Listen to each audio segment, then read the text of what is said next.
Real Sport Bar TV.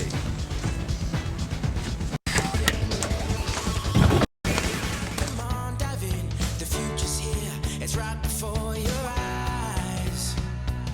Step by step, you're on your way. Welcome to a brighter day.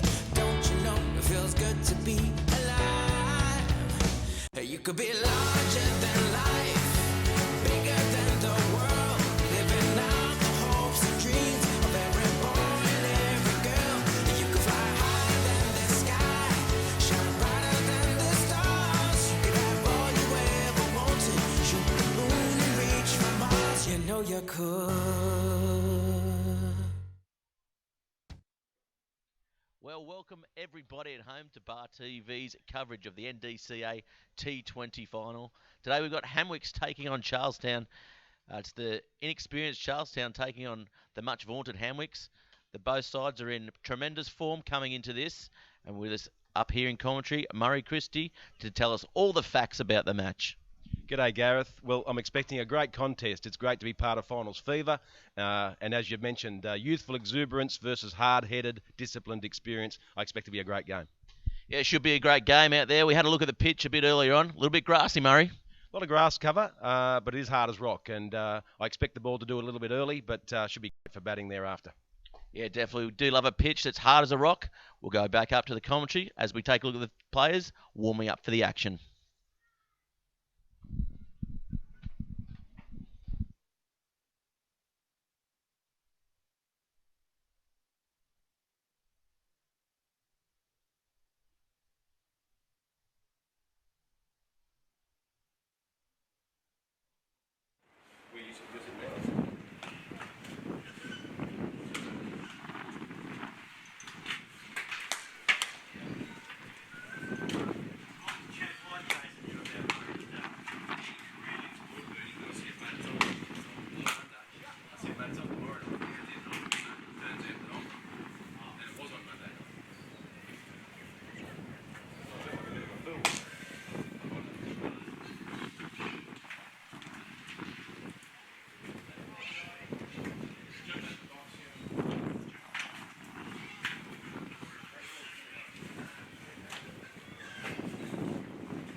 Yes, and we're back here live for the action for Bar TV's coverage of the final, the NDCA T20 competition. Good little bit of insight out there early on from Murray Christie. Murray, they're out warming up. They're just delaying the start here a little bit, and we can see batsmen out there. They look in good touch. My only fear, Gareth, is they're wasting it in the warm-up. The runs don't count in the warm-up, mate. Well, you never know that. They might prove to be the opposite. I guess for this match, I think Hamwicks are just too strong on paper, Murray. And I can see the reason why with their experienced lineup. Josh Trappel, he's a human wrecking ball. Sam Webber, class act with both bat and ball. And of course, the experienced veteran Mark Dries, who knows finals cricket only too well. But I'm actually taking the upset, Gareth. I think the Charlestown boys, I was mighty impressed with their performance against Merriweather in the first round of the T20 competition. And Tim Crawford, the Sydney import, and Adam Taylor, he's been prolific in run scoring and wickets. Yeah, the enthusiasm, I guess, by the Charlestown side throughout, I guess, the lead up to this final.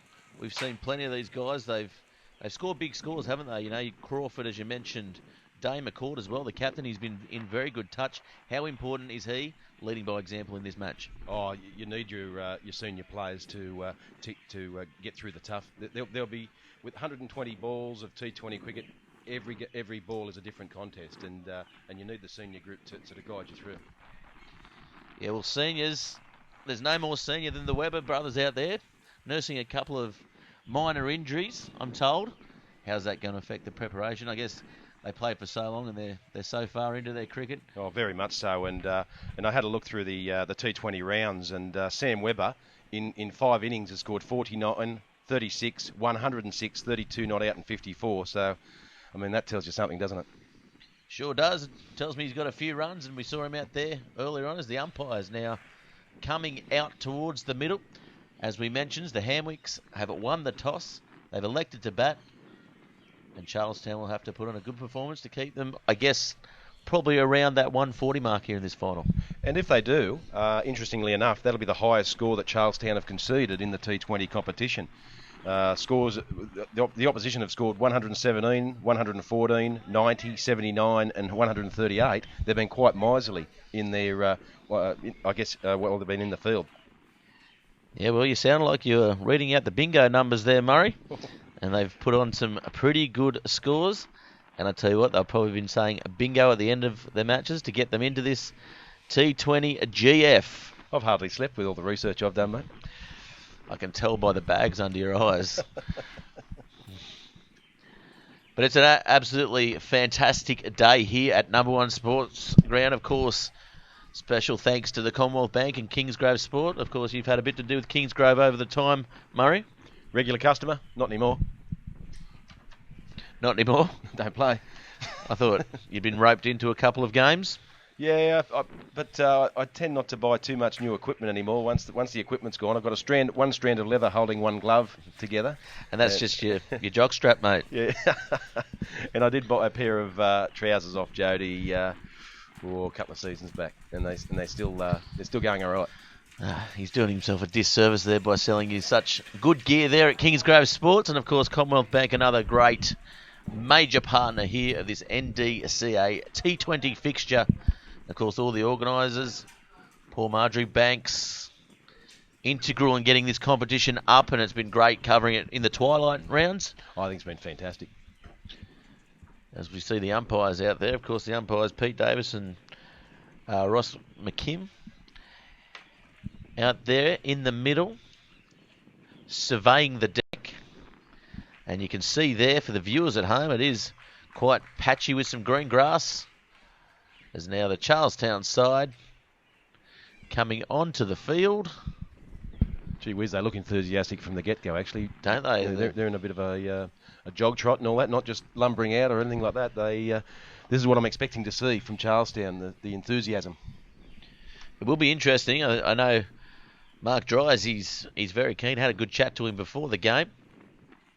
He's very keen to get out there. He's a T20 specialist these days. He's a tremendous athlete. Didn't realise he was as young as what he was. I thought he was about 40, but he's only about 34. But he's given great service to Newcastle cricket at the several clubs that he's played for. Well, he's playing here for the Hamwicks today. The Hamwicks will be batting, playing in the blue and white. The Charlestown side in the black and white. And it's going to be a fine day. There's a bit of a breeze blowing, sort of swirling around here at Number One Sports Ground. And the crowd, it's probably the best crowd we've seen for this T20 competition so far. Finals brings the numbers, mate. Well, you are the numbers man, Murray.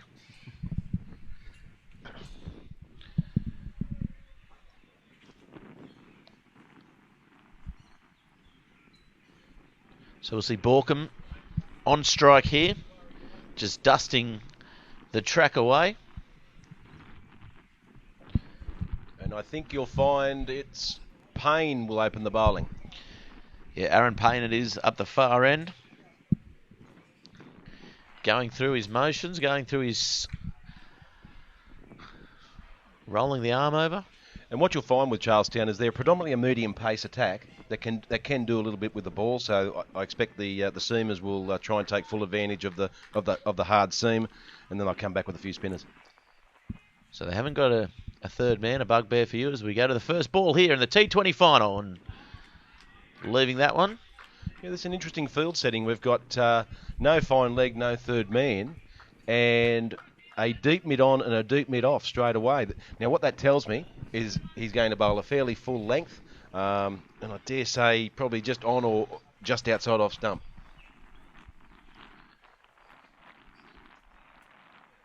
Oh, he's had a dab at that one, and that's a good line and length to start off with here. Yeah, I think there's a little bit of outswing for Aaron Payne here, and yeah, but as we said before, he can't afford to slip into the short length, otherwise he will get hurt.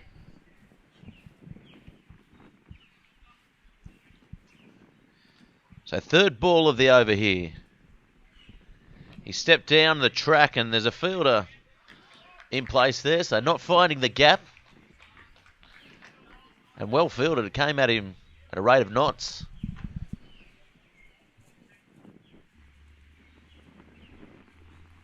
Of course, if you do want to get into the action today at Bar TV Sports, hashtag Bar TV Sports or hashtag NDCA T20. And that's up in the air. Oh, he's found the gap, and that will go all the way. The outfield is pretty quick here today.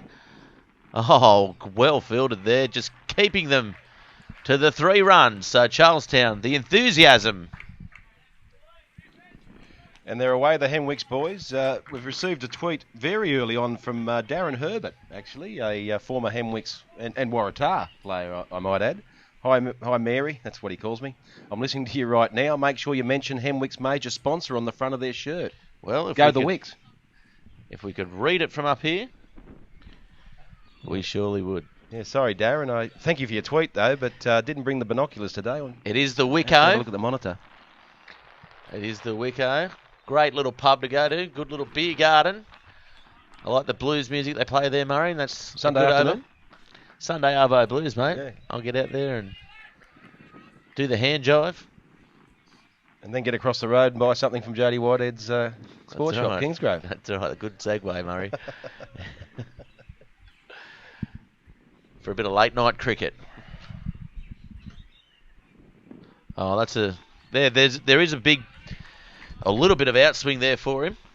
Yeah, And looks pretty good off the seam as well. Yeah, that was a very tidy over from Aaron Payne. Good start, only three runs from it, and yeah, and he's pretty much bowled to the line and length that his captain would want him to, given that field setting. Yeah, it was just moving away through the air and off the seam. So hitting the pitch nicely.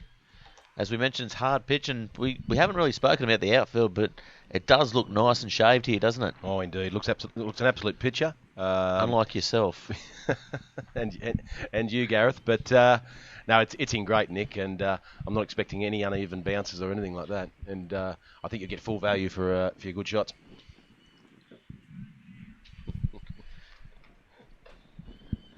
Newcastle Commercial Finances on the front of the shirt. Well, there you go. So thank you, Darren. I forgot you couldn't see. I'm not quite sure what that means, but... And we love the Newcastle Commercial Finance as well, just keeping my money ticking over, doing all the tax and stuff for me, and financing many commercial ventures around Newcastle, including probably the Wicko. Indeed. Trucks, I think Darren's into. Who isn't? Truck sales. Yeah. What kid isn't? Yeah. As we come down for the second ball. Oh, he's hit that nicely round the corner, just whipped it away.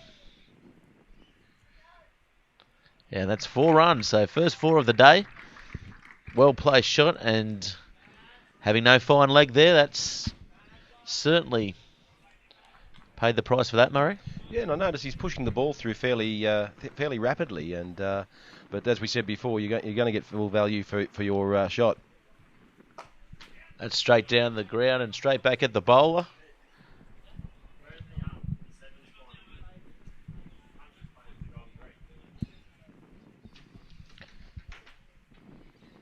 Oh, full toss.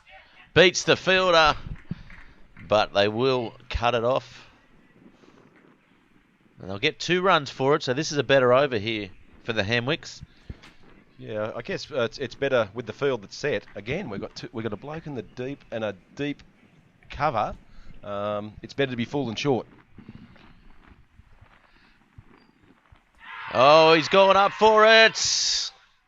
They were sure, they were all sure there, and unfortunately... It was a confident shout, and I'm wondering if it was perhaps sliding down the leg side, but... yeah, I thought it might have been drifting towards the leg side there myself. But the captain there, Dane McCord, he was up, wasn't he? Oh. Maybe sliding down leg. Oh, trouble. They did well there, getting through on it.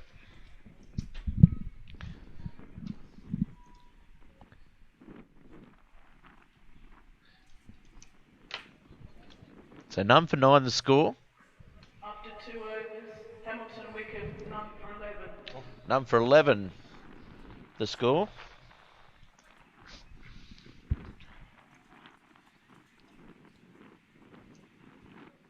Of course. It's been a long day. It's been a long year. And we're only into... Are we even into March yet? Almost. So here's Payne coming in for his second over. Oh, he's gone for that one. It's down the ground and won't go for 4. He picked it up nice and early though then. He did, and he's made his intentions known fairly quickly, Ben Balcombe. Well, Mark Dries, he's very good at running between wickets and rotating the strike, so he'll probably be the anchor of the innings here, do you think, Murray? Yeah, well, I guess they've got a bat around. I guess they've got a bat around the Webber brothers, Josh Trappel, so he could play a tremendous ball, actually, Gareth. And that's another good shot there. Ben Balcombe opening up the bat at the moment.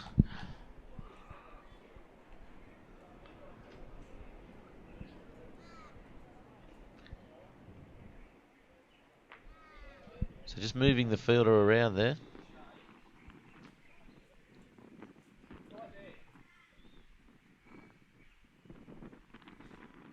Oh, going down leg. He's up and he's out. He's got him. Good piece of keeping there by the captain. And wow, that's a first wicket, and Dries won't be happy with that. Well, I think you'll find it's Ben Balcombe, Oh, Gareth. Ben Balcombe. But yeah, what a tremendous piece of wicket keeping from Dane McCord, a former Newcastle wicket keeper. The ball slid down the leg side. Should probably be called wide, even though there was a stumping. But a tremendous piece of glove work. Yeah, just caught him off balance there. And we saw it was a great stumping. Now, Josh Trappel coming to the crease. Of course, we saw Josh here on Bar TV Sports score that magnificent 35, was it? 31 off the last over. Greg Hunt had bowled 3 terrific overs for Toronto. The last over of the Hamwicks innings, that were about 150, 151, ended up with 182, and Greg Hunt's figures took a slight hammering.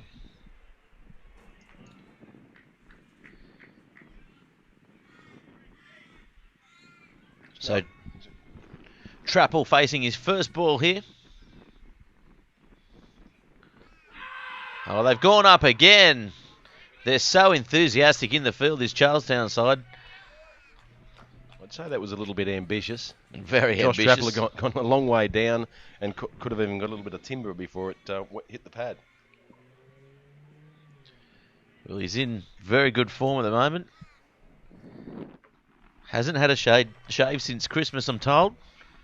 Keeping the luck going. Oh, it was in the air. Just going to the left of the fielder. They'll look for 2, but won't go for it. Just what would you look like, Gareth, if you didn't shave since Christmas? You shaved this morning and you've got the 5 o'clock shadow when it's only 3 o'clock. Yeah, I've got thick growth, mate. I'm a country boy.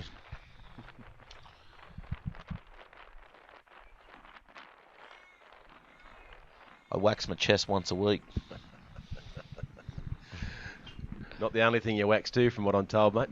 I wax lyrical on the mic, Murray. I was just thinking of Rio, the Olympics. Oh, and he's had a dab at that one. So Trapple, he was off to a convincing start. He'll be wanting to get in the runs here today, the captain, leading by example. Indeed, but another great over from Aaron Payne. He's really started well. We see Hamilton Wickham at 1 for 16 off 3. Not a bad start, a cautious start, but again, I'm noticing, I'm picking up on this enthusiasm, this bubble within the Charlestown unit. Yeah, 1 for 16 after 3. It's a solid start, I guess. It's not a overly electric start, but it's one they can certainly lay the foundations for a big innings. And I guess, sorry Gareth, but I guess the important thing is for the Charlestown boys is to get Sam Webber in as early as possible while the ball's still doing a little bit.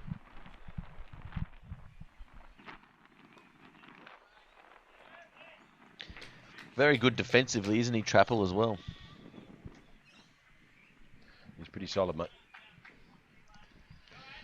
In technique and build. He is. He's a powerhouse when he gets going as well. Likes wearing the sleeveless tops. He likes showing those Warwick Farms off, I reckon. Yeah, definitely. I'm surprised, though. No tattoos on those arms with the sleeve. You normally see the kids these days. Strict parents.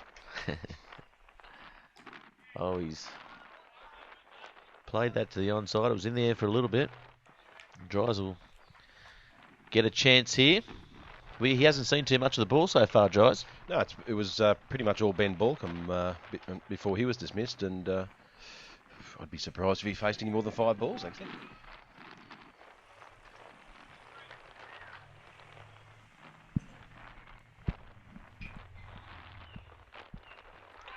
Oh. A little bit of drift. He's pushing it through fairly quickly. He's not going to get much turn, but maybe it's sliding into the pads. Oh, he's unleashed there, and that's going to go all the way to the boundary for 4. And that was a nice looking cricket shot there, Murray. Yeah, good shot by Mark Dries, but there was an element of risk. It did go at head height, but he picked the gap beautifully and got full benefit. So 1 for 21. That'll be 4 overs completed. After 4 overs, Hamilton Wickham, none for 21. And I think you'll find that Kath Pink might have erred there just slightly. Cause Yeah, the ground announcer, yes. She's obviously maybe got some money on the game, Murray. Yeah, I'm thinking they've lost a wicket though. Yeah, they definitely have.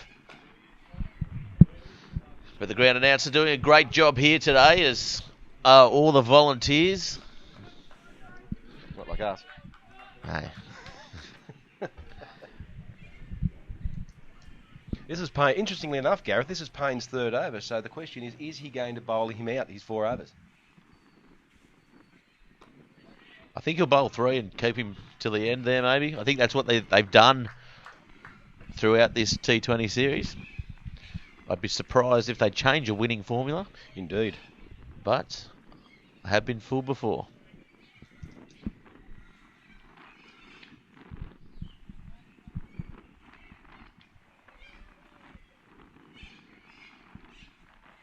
Oh, the slower ball to Josh Trapple. He didn't really pick it up. No. It was nice and full, wasn't it? Yeah, and when we're out the middle, we did talk about where's the ideal length, and that just short of a good driving length is the spot to be, and that's exactly where Aaron Payne's been for.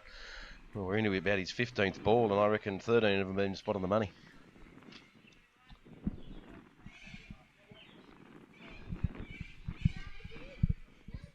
So here he comes again, Payne.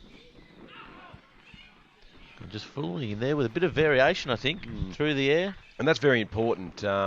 I mean, we're talking about medium pace lineups, and basically you do need to change the pace that you bowl so the batsman can't get into a rhythm. Even the width of your crease as you bowl can actually make a bit of difference.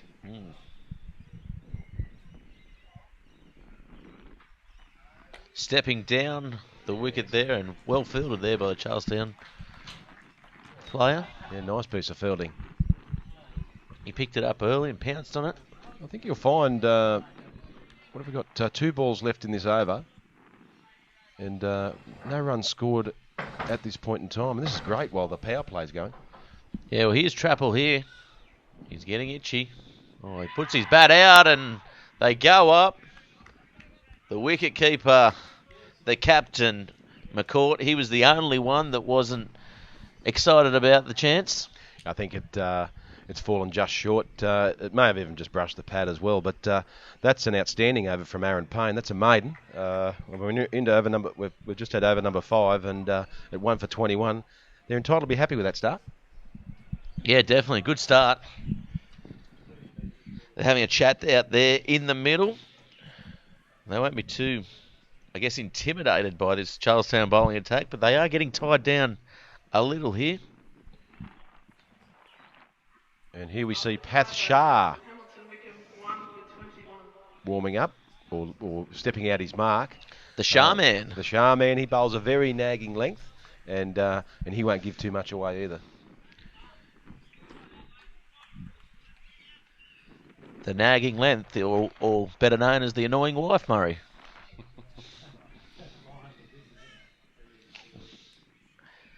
In cricketing terms. Funny cattle.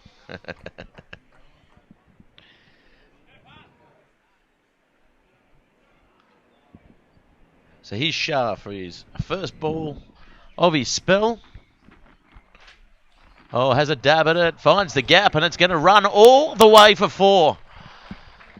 And that's a very fine touch there. He just picked it up and guided it down there to where third man should be, Murray. Yeah, and exactly right. But and Dries, it's actually a good delivery in normal circumstances. But when you haven't got a third man there, your length has got to be a little bit fuller.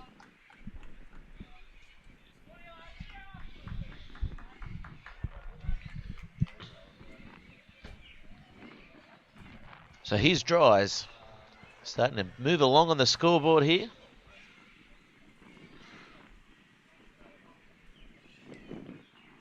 He tries to cut that one late as well. Maybe. Well, that particular length, when we've got a fielder right down here at deep mid off. That particular length, I'd be inclined to have the third man in. They've got the deep cover, and that's fine. There's no problem at all with that.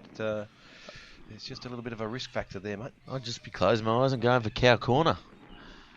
Oh, that's a much better length, isn't it? Yeah, that's the avenue of apprehension, the corridor of uncertainty. Driveway to departure. What else we got? I don't know. Been watching too much Damien Fleming, really, haven't I? Played against him in under-19s, and he had the best mullet, I reckon, in Australia. After you. Had me covered. There's Shah, it's in the air, and he's dispatched that one all the way to the boundary, and it's another fine stroke there by Dries. Yeah, cracking shot by Drysy there, and third man or no third man, that wouldn't have mattered because that's just gone backward of point. He's landed on it, and it's gone like a rocket.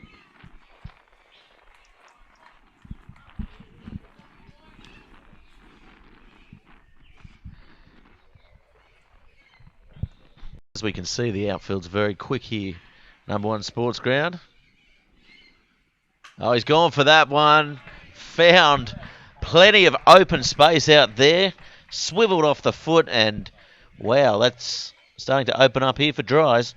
Indeed, he's really given that one Larry Dooley, you could safely say. And sadly for Charlestown, they've sort of released the pressure valve a little bit. 12 off the over so far with one more remaining.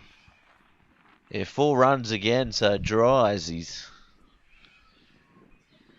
chosen his bowler, hasn't he? He's got his eye in, and he's looking very dangerous here.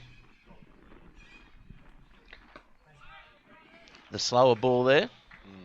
A bit fuller. Yeah, nice tidy finish, but obviously Mark Dries had decided we've got 12 off the over, and now we're at 1 for 33. Let's not take a risk.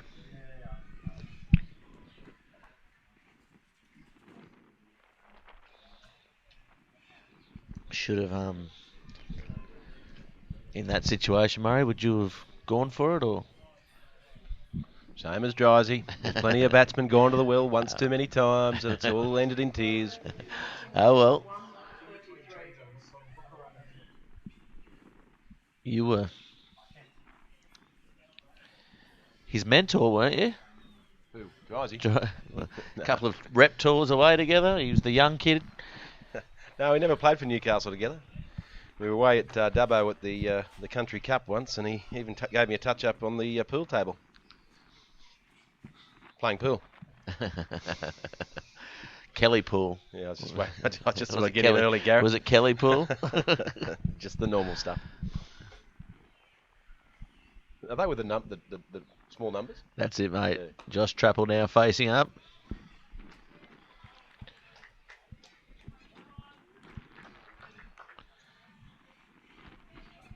So Trapple having a look around, looking for his options.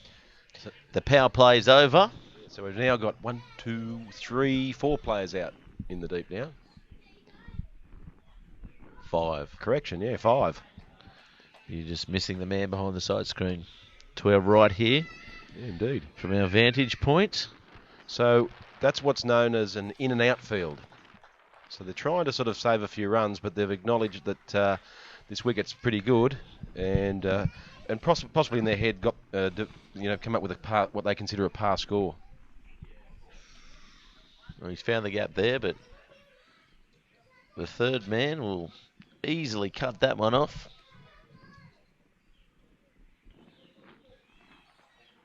So Dries has strike again.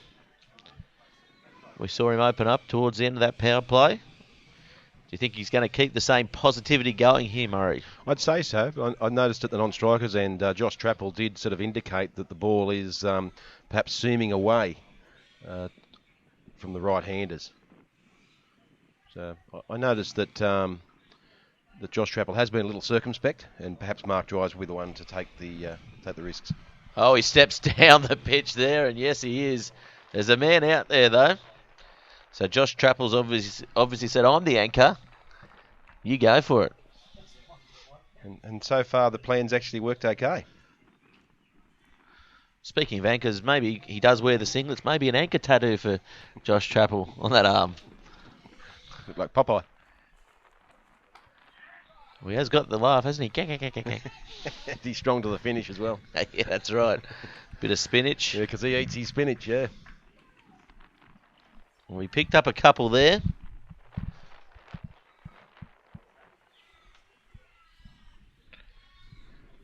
Trapelli, I believe his friends call him. Crowd numbers are swelling, mate. They are. There's got to be at least 1,000 people here today for the final. Oh, it's got to be close, that one. I was waiting for the umpire to stick his finger up, but he says no. Might have been a little bit high. Not sure if we're going to get another look at that one, but I think you'll find that one ducked back in. I think it did. I think it went the other way. It's been going out, out, out, and here comes the in-swinger. Oh. Well, Dane McCord, he thought definitely, didn't he? Yeah, I'm not sure about too high now. Probably hit him about knee roll.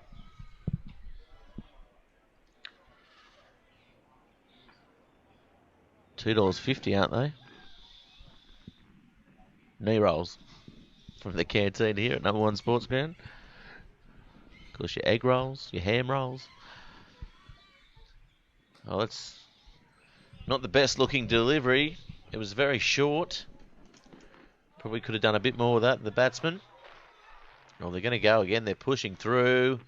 Close, but nicely run in the end. We haven't seen too much of that so far by the Hamwicks side, pushing for runs, have we? No, indeed. They seem to be coasting along a little bit. Well, that's exactly right. And I think perhaps the ball's doing more than what we thought it might, but we did expect a little bit of sideways movement, but the bowlers, in the main, have bowled quite well. And the last over only went for 3.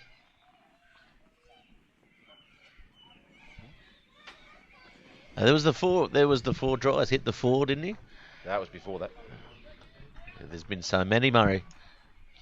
Speaking of rolls, my brother, when he was at school, used to have a roll, which is a sausage roll in a roll. Wow. Oh, close. It's going to be easily in, though, for Trapple, the captain. So now the Charlestown side, they're just getting a bit of hesitation in these batsmen. They're on their toes again, Murray. They certainly are, very keen.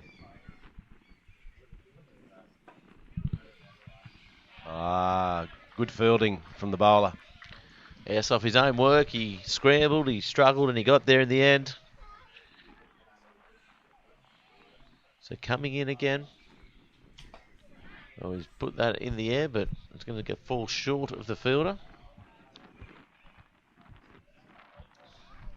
Of course, Marcus Hainsworth tweeting us in, calling us Tweedledee and Tweedledee. He must be Tweedledum then, Murray. I reckon. Oh, they go up again. Charlestown's going up for everything here. And I think you'll find that one also slid down the leg side. He must be getting some late drift, and therefore, it's just sliding too far to get a decision in the affirmative. Well, they're going up so much they'll start their own Mexican wave out there. So they'll push through for a single. Starting to be a good partnership here, Murray. It is a good partnership, but I'd still be quite happy if I were Charlestown. I know I've gone for the upset today, and I don't want to commentate accordingly, but they're going at 6 and over, the Hamwicks boys. We've seen off the power play, and I'd be fairly happy with that. Yeah, definitely. We're coming into the 8th over completed. I suppose the great unknown is the impact that Sam Webber will have on the match when it's his turn to use the timber. Well, he is. I guess he's been suffering that niggling back injury for most of the year. He's a little bit hampered. This man isn't though. Trapple, he's put in some fine innings so far this season, Murray. Yeah, he's. We talked about Sam Webber's influence in the batting department, but Josh Trapple and as we said, that innings that he scored, that innings of 80 odd, was fantastic.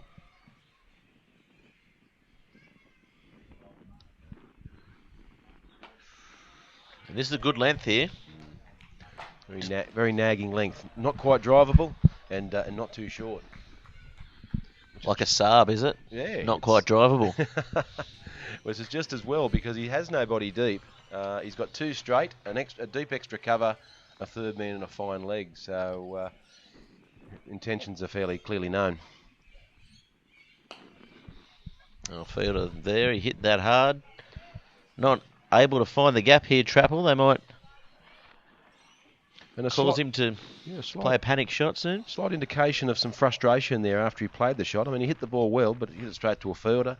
He did what he had to do, and it's just a hint of frustration. Oh, it came off his pads maybe there. Is that why they went up? I thought... I heard a noise, definitely. I thought he might have hit it. You come a long way down the wicket. You don't see too many of those given out. He was almost at the non-striker's end. That's right. Could have had a look at the LB decision himself. He could have given himself out. If we turn around and bin the umpires, we look at the replay there. Yeah, definitely. Not out. Finds the gap that time. Will push through for the single.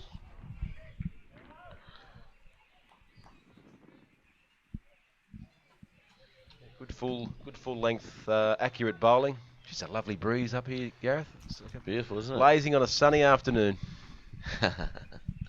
In the summertime. In the summertime, yes. In the summertime. There's Dries, and again another good delivery there. Charlestown just pegging this game back. It's drifting now towards them again. They seem to be on top here, Murray. Only 2 off the over. Another fantastic over, and yeah, they're really doing the business at this point in time. Of course, if you do want to get involved in the game, get on Bar TV Sports, at Bar TV Sports, Facebook, Bar TV Sports, and of course the YouTube channel Bar TV Sports. We've also got an Instagram account. Murray, can you guess where that is? Something that Bar TV. Bar TV Sports, Murray. Yeah. Listen, Murray. Social media is not my long suit, mate. Social skills, I think that is, Murray. Yeah, I might have a bit of work to do. Interesting as well, we haven't mentioned they're playing with a red ball here today. Indeed, because I think the one round where the midweek games, I think that was the only time they used the pink balls. But yeah, it's a bit of a shame. I would like the pink ball concept used for the final. At least the white ball. Everyone's forgotten about the white ball, Murray.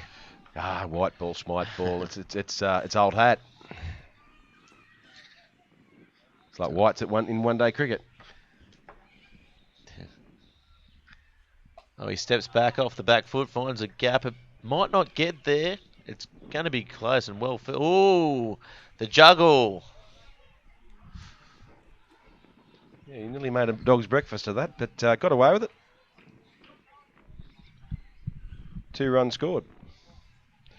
But Gareth, we'll have to have a talk with President Paul Marjoribanks about the pink ball concept for the final. As he shakes his head, says, "Go away, Murray." Thought you might at least listened. At 46 years of age, Murray, has anyone ever listened to you? Not really. Big swing. The intent was there, but the bowler did well to get down and reduce it to a single. So Trapelli does look a little bit frustrated out there, doesn't he? He does indeed.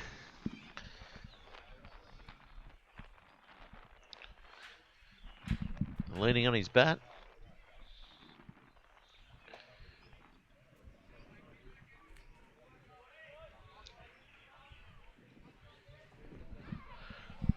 Score 1 for 47. We're coming towards 10 overs completed. So they really have pegged back this run rate, haven't they? As they'll pick up a couple here. Yeah, nice piece of fielding, but it didn't restrict the second run. Well, they were coasting at over 6 and over. I have to say their over rate's quite impressive too. The game's actually flowed fairly rapidly. We haven't seen too many 4s and 6s hit, I suppose, but Charlestown are also keen to sort of maintain that pressure by getting through the game quickly. A little bit of turn there. That's the first ball we've seen floated up. There's a little bit of purchase in the pitch. Yeah, good variation there. So 1 for 49, 10 overs completed. And my bit of maths for the day, 4.9 and over, Murray. Well done, Gareth. Spot on. And I don't know. I'd be pleased with that if I were Charlestown.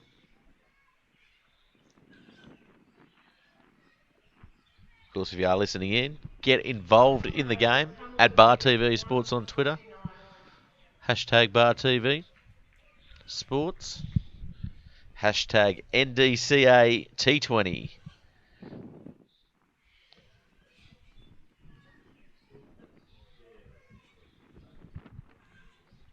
So is this Shah going from the other end now?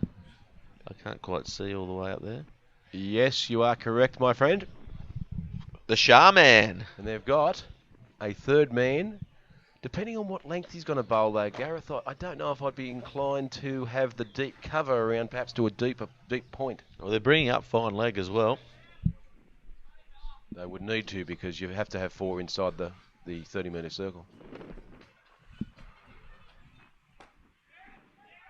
Trouble. Big trouble. Oh, direct hit. He's out. What a throw. What fielding. Charlestown, they're back in this. What a great throw there, Murray. What a tremendous piece of cricket. Nothing wrong with the call. They both went straight away, the batsman and the fielder effectively has to get everything right, and he's been spot on. Yes, and Dries makes his way back to the dugout as we go to the replay right now. And Trappel, they both go for the run, don't they? And look at this. And boom. Gets the wicket.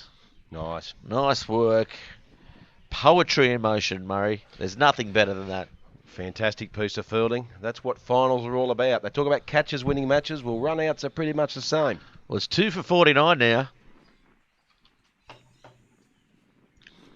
And that's a very important wicket there. Mark Dries. So now here's Sam Webber. He's a man that can get the scoring ticking along. He doesn't like to hang around, does he? No, strap yourselves in, ladies and gentlemen, boys and girls, and get ready for a ride. This is showtime, isn't it? Oh, it's showtime. This is the octopus at the fair. Indeed. This will get you spinning and spinning and spinning. That was more of a sizzler, man.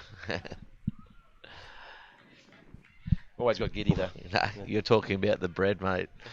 No, sizzler. Just go around in circles. Just- End up feeling nauseous for Just the rest like of the this afternoon. conversation, Murray.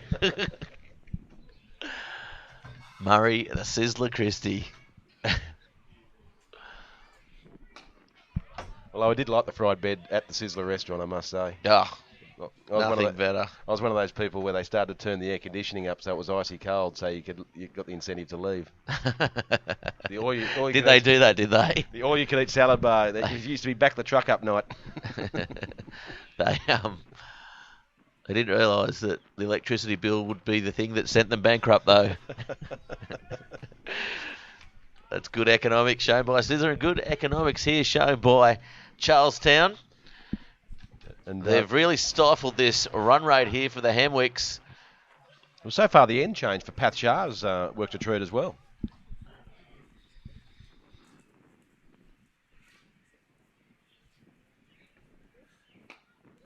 Webber just not picking up just yet. Just finding his feet, and we haven't seen a run scored, and by my reckoning only one ball to go in this over. This could be the second maiden of the day.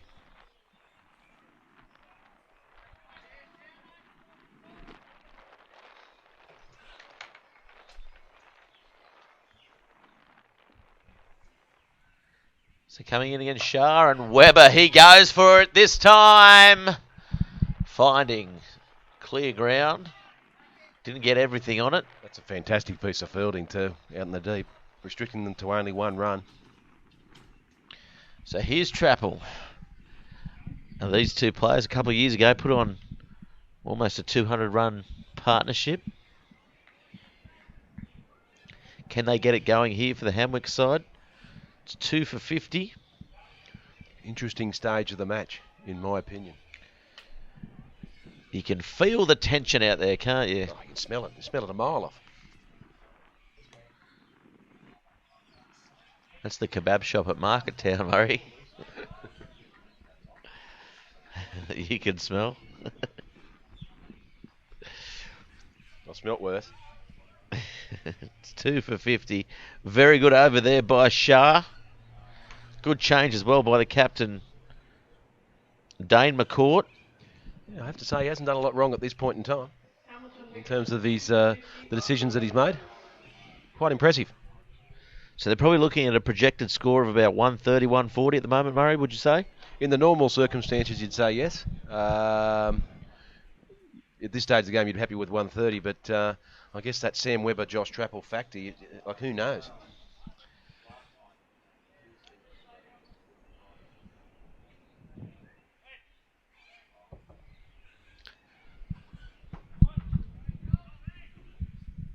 So Trapple, he's just waiting for the sight screen to be moved.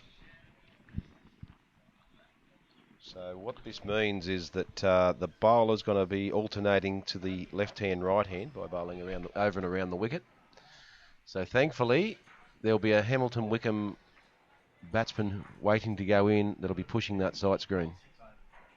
Saves a bit of time. Just put himself into position there too. Gibson, given the duties. It's a lonely task being a fast bowler, isn't it? Indeed. It's a batsman's game. Every initiative, every rule change, it's all in favour of the batsman. Say it like you've actually been a bowler, Murray. And that's hit through the air. That's why I became just a batsman. So you're getting the heart broken. On and off the field. Batsmen get all the glory, don't They they? do, and I'd love to see the day where where the bowler's allowed to tamper with the ball. Might even the game up. I'm not in favour of bottle tops or anything like that, but Just spikes. yeah. Just tread on the ball every now and then. Oh, it's a full delivery. Oh, good fielding there. The views expressed by myself are not necessarily those of Bar TV, just as a disclaimer. No, I'd like a bit of ball tampering. You already do, mate. That's right. Hit down the field. Yeah, once again, a good field setting, restricting the Hamwicks batsman only to 1 run. This is where it could get interesting, though, Yes. Gareth. Hang on to your hat. I'm looking right now. I can see Sam Webber's eyes. I'm looking for them to light up when the ball's tossed up. Let's see what he can do. We might even get to take a catch here. Oh, he's got that nicely over the fence. So that's a nice looking 6 there, the first of the match. And it could be the first of many. He didn't even get anything on that. No, it's a lovely strike, and how he's done that, it's amazing how he gets to do that. It's gone behind the wicket, and I think he's probably dragged that from on or just outside off stump. He's looking almost for a similar shot there, but it was a better line and a better length by the bowler.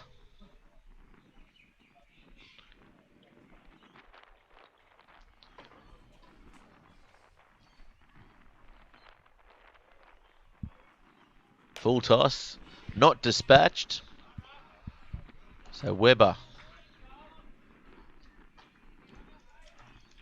getting the score ticking along there with the first six of the game. Only 3 scoring shots in the over, which one of them was a 6, but But it was, tied over nonetheless, really. 3 dot balls, you'd be happy with that. You'll take that on a Sunday at number 1. Oh, twice. After 12 overs, Hamilton Wickham 2 for 58.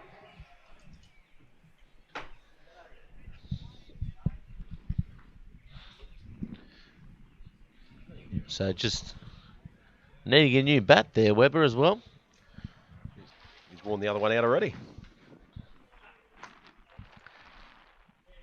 He's picked up another one. Looks a bit lighter, maybe.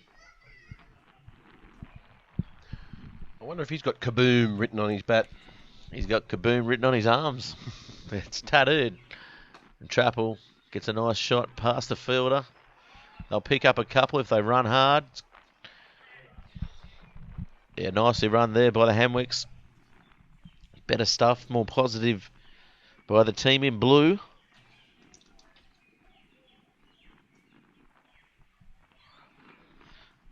So what's Trappel got here? Trapelli. Same area. Same spot. Oh, juggled out there. Could have probably got 2 there, push for 2. But I think Sam Webber wants to have a turn. Have a larrup. Have a Webber.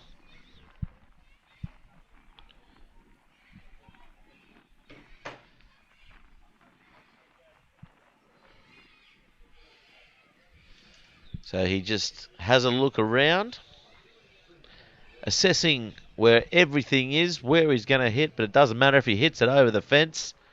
What's he got? Oh, good ball by Shah.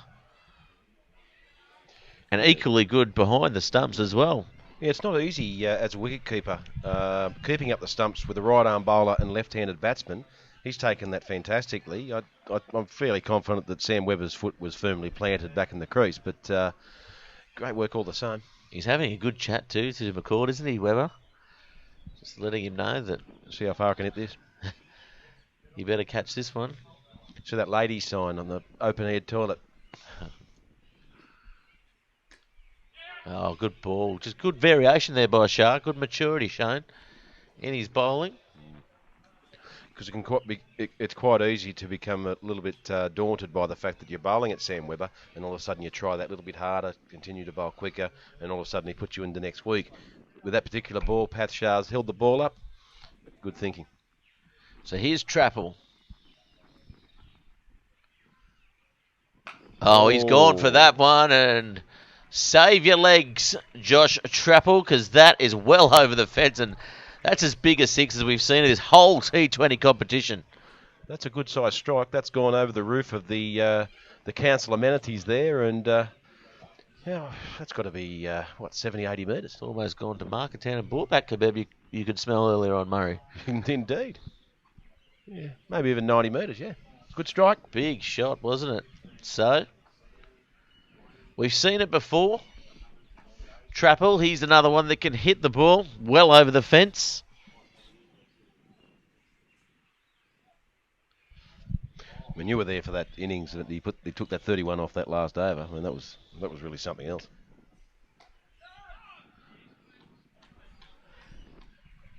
That's a better delivery there by Shah. And it was a decent over. The six got them out of trouble for the Hamwicks. So 2 for 68 the score. 13 overs completed. We'll take a quick look at the six as well. Get our measuring tape out. As we look now. Coming into bowl and boom. Whooshka. And to the viewers who may not have picked that up, that has cleared that first building. Well, it's cleared that septic tank. It looked like it went straight over the septic tank over there. Yeah. They got hold of it. So Weber, he's on strike now.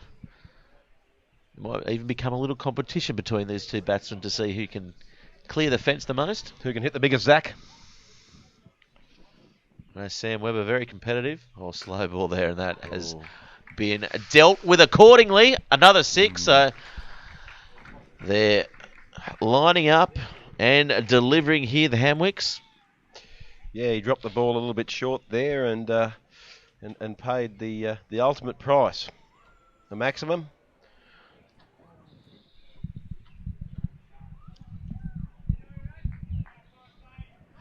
Was a lovely shot. He's going to have to get this line right here. Oh, that's up in the air. Could drop short, could it? Oh, unlucky there for the Charlestown bowler. He came back with a pretty strong ball there, and Weber just didn't get through the stroke. He come back well, but yes, Sam Weber just didn't quite hit. He hit the ball that poorly. Fortunately for him, that didn't go close to the. I mean, the deep mid-on fielder did a tremendous job to get close to it, but it was never going to be caught. So Trapple just playing off his legs there. So 2 for 74. They've now got the run rate up to probably where they want it to be. There or thereabouts. Pushing through for the single. They could get 2 if they go hard. Weber was looking for it. Trapple. I mean, they have built the ascendancy a little bit, but I mean, we have a look. We're into the 14th over. 14 sixes, as you know, Gareth, are 84. That's 6 and over. They're probably going to be aiming for a little bit more than that, though. They're still at about 5.7 and over here, as you said, Murray. And that's got that run rate going as he dispatches that one again. He's on fire at the moment, Weber, and this could be something special here, Murray. Yeah, he's just sort of sliding a little bit short on the legs of Sam Weber, and he's taking full advantage. So another 6 hit there. He goes again, gets a big edge on it, but plenty of batter. It's going to pull up short of the boundary. He'll get 2 for it.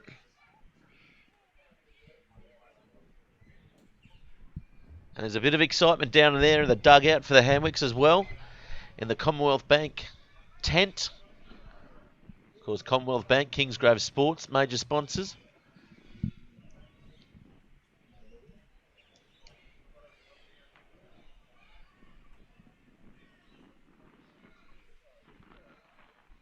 As we see a bowling change. So Path Shah bowled 2 overs at spell, bowled 1 over from this end, so he's got 1 to finish off with. And I think... After 14 overs, 2 for 84, Hamilton Wickham. So the score 2 for 84. Exactly 6 and over, Gareth. Well, you said that before, didn't you? And Yeah. the producer produced some mathematics for me. It was 5.7. The 6 was there. That's another 6. So there we go. Here we go. The Hamwicks looking well on top at the moment, Murray. Well, another tremendous blow from Josh Trappel, and almost in to the identical spot that he hit the previous 6. One bounce onto the tarmac, and it's currently sitting on top of the cricket nets. Well, the ball's going to need a parking permit in a minute. It's spending that much time out there. Well, indeed, and I guess we're going to have a slight break in play. The young fellas might want to be a little bit careful there when trying to get that ball back, because they're trying to bounce it out with an existing ball, and there's a drain just on the other side of that fence. As we go now to the replay here, here's Josh Trappel, the powerhouse that he is. Just steps up and boom. Straight down the fairway, Murray. Just like you hit them. I doubt it, but the strange thing is that wasn't that bad a ball. He Reasonable definitely rate. has very good timing, doesn't he, Trappel? When he hits them, he hits them. Absolutely, but just goes to show that once once you're in for a little while and the seam's gone on the ball, there's runs aplenty. He's got more hits than the Kinks, Murray. Forefathers of Brit Rock, Brit Pop. Punk. Forefathers of punk, I believe they are. Okay.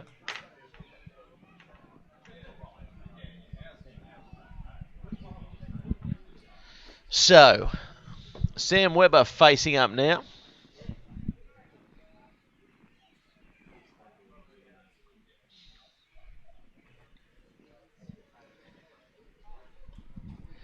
Darren Herbert, Newcastle Commercial Finance. Getting very involved in the coverage here today. Thanks for the plug. Are you prepared to offer odds, Gareth? I wish I could offer odds on this. But of course, maybe take a look on William Hill. Oh, that's a good shot there, all the way to the boundary. That's well controlled, well composed, and he's grabbed another 4. 2 for 95, the score. And again, not a bad delivery, but a cracking shot from Sam Webber. So they're creeping up towards 7 and over now, 6.7.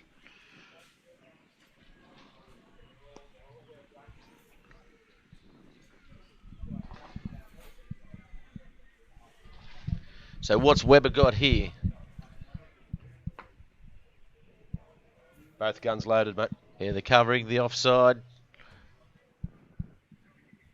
He's gone. Oh, that's a little bit of luck there. He's going to go to the boundary. He got a big, thick edge on that one, but they all count, Murray, so that's 2 for 99. Absolutely. He threw the kitchen sink at that ball, but got a thickish edge, got enough bat on it, and still flew away. Third man's a little bit wider than you'd normally expect, but they really have loaded up this offside. We've got a short, fine leg, and there's traditional 4 in the ring, but very offside strong. Well, he's gone to the onside that time. Didn't get it as far around as he would have liked. And he certainly looks like he is in a tremendous touch out there, Murray. The signs are ominous. We still have we have 5 overs to go after this one. So again, you could expect that a score of 130, 140 could be attainable, but with these two at the crease, it could be anything. Well, they've got their 100 up. Another ball remaining here. Trappel, he'll just look to rotate the strike, but good fielding in the end. This may sound strange, Gareth, but I know he went for a few that over, but it wasn't that bad an over from a length point of view. Definitely. Well, they're tracking along at about 7.14 now.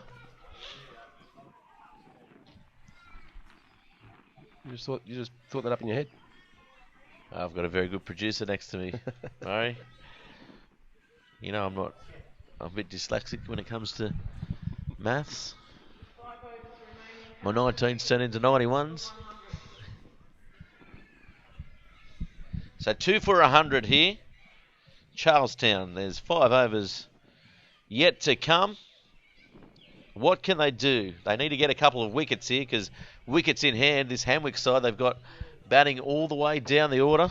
And they've got plenty back in the bunker. And although I think it's fair to say that the two prolific scorers are out there at the moment. Yeah, definitely. It's like a...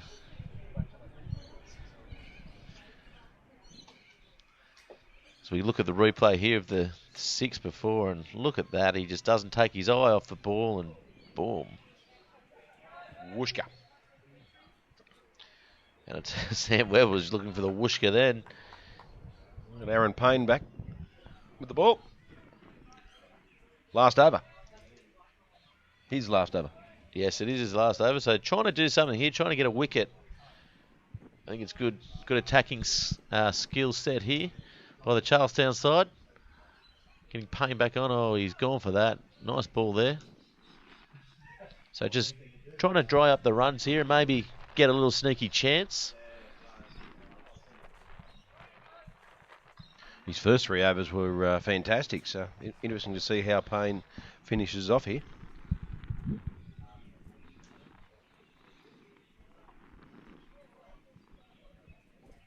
Oh, he's gone for that one. There's a fielder there, and he's caught him. Sam Webber holds out in the deep. What a good change there by McCourt. Great ball by Payne. Lured him into the shot, and that is a vital wicket, Murray. It's tremendously vital, and that could that ball alone and the catch taken could save Charlestown about 30 runs. So we look now to the replay. He just didn't get enough on it. The fielder was brilliantly placed and just went down his throat. Yeah, it was fortunate. It was a tough catch, though. It was a tremendously taken catch, but I mean, obviously you'd be keen for him to catch it, but didn't quite get onto it, Sam Webber, like he has done previously, but it still went fairly rapidly to the fielder. So Webber comes on for Webber. Webber out 33 of 19 balls. 33 off 19 balls. Sam Webber. So his lowest score in the 6 games now for Hamwicks in the T20 comp is 32 not out. Well, there you go. He batted by 1. Tremendous numbers. So what can his brother do here? Hasn't got, I guess, the same array of shots, but can find the boundary. Indeed. I guess the only thing is he hasn't got much time to play himself in, has he?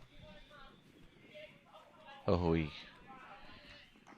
didn't look like hitting that one, really, did he? Yeah, it can't be easy for a batsman coming to the crease. We're into the 16th over, and but you've really got to sort of look at what eight or 9 and over in this last 5.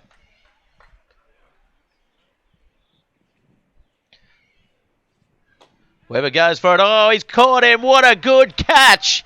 That's a great catch, great effort, and that's a duck there for Webber. What a tremendous catch.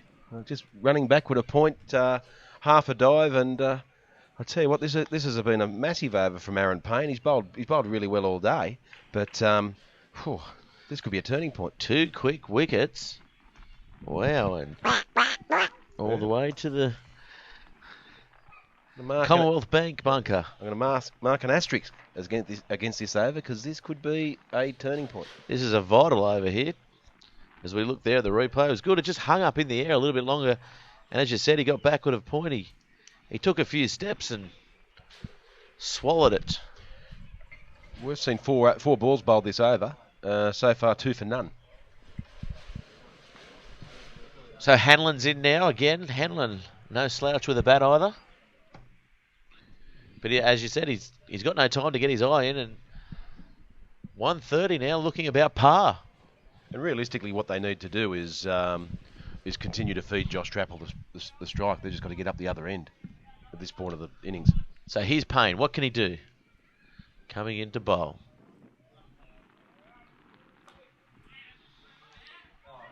And there's a mix-up. And yes, the umpire says he's out. So that's another wicket there for Charlestown. Now Charlestown, they've regained the ascendancy here. Wow, what an over this has been. 5 balls, 3 for none, and all of a sudden they're back on top. Aaron Payne. Wow. What a good change. What a incisive cricketing mind Dane McCourt has. Oh, indeed. And who would have picked this? Who would have picked it? I bet you Darren Herbert at home hasn't picked it. He was looking for the odds. Yeah. Well, I mean, what are the odds on a 3-wicket maiden? We've got 1 ball to go in this over. Yep, no runs scored. And Toby's coming out.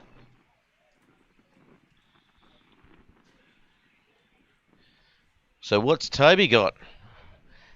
And again, I'm going to say it again for the 3rd time this over, hasn't got much time to play himself in, Murray. Exactly right. And there's no point getting up the other end because it's the last ball of the over. You just got to keep the good one out. So my money is on a 3-wicket maiden. So they're creeping back towards that 6 and over. They're going to have to do something. They need to track it about 10 and over from here on in, Murray. That's exactly right. I don't think there's too many hooligans in the pitch, and as we know, the outfield, you're getting full value for your shot. I'm going to say a par score is about 150. I don't think they'll get to 150. Neither do I. Well, that's not a par score, is it? They're well below par. That's right. Well, that's the first time I've seen a 3-wicket maiden. Certainly in this NDCA T20, there was a run out. The new man to the crease, he got all the way to the non-striker's end there. And Wooshka, good piece of fielding under pressure too. To go. Hamilton Wickham 5 for 100. Aaron Payne finishes his 4 overs with 3 for 8. Aaron Payne, good figures there, 3 for 8. And that is NDCA T20 finals at its best, Murray. Oh, absolutely. And just so you know, Kath Pink is I believe, is the scorer of Charlestown. I noticed a bit more of her tone, a bit chipper in the announcement over the loudspeaker. Yes, definitely. She's got a spring in her step up there in the box.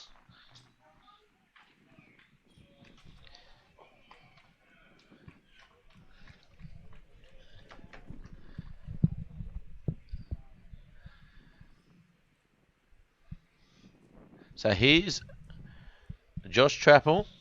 He goes for it. It's high in the air. This is going to be in trouble. Oh. He just clears the fence. Oh. The 2 fielders coming around. There was a bit of confusion, and in the end, they just watched it plonk, I guess, over the boundary line. Gee whiz! I think you'll find it was. I think you'll find it was 6, but yeah, very catchable. Yeah, 6, definitely. Oh, he's gone for it again, Trappel, so he knows he needs to get this run rate ticking along. Yeah, I think there was a miscommunication between the fielders, and all of a sudden they looked at each other, and it didn't clear the boundary rate by much. It may have been going over the head, but that's Josh Trappel. That is a big chance gone missing, and that could be the game. Josh Trappel, we know he's very dangerous with the bat. It's definitely, I don't know who's going to shout the beer after it for that drop catch. Well, both fielders, yeah, both. double round, double bunger. Placed nicely there by Toby. He's going to be close. Non-striker's end, but the throw wasn't the best, to be fair. Their throws today, they've been on the money to the Charlestown side. Yeah, and I think he took a few precautions there because I think it took the fielder backing up a little while to get in line with the stumps, and it could have been a 5. Oh, did he get bad on that one, do you think? I did hear a noise, but I think the intentions are fairly clear there, Gareth.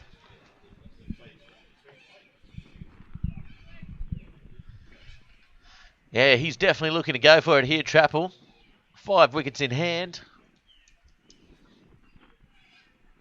4 overs remaining.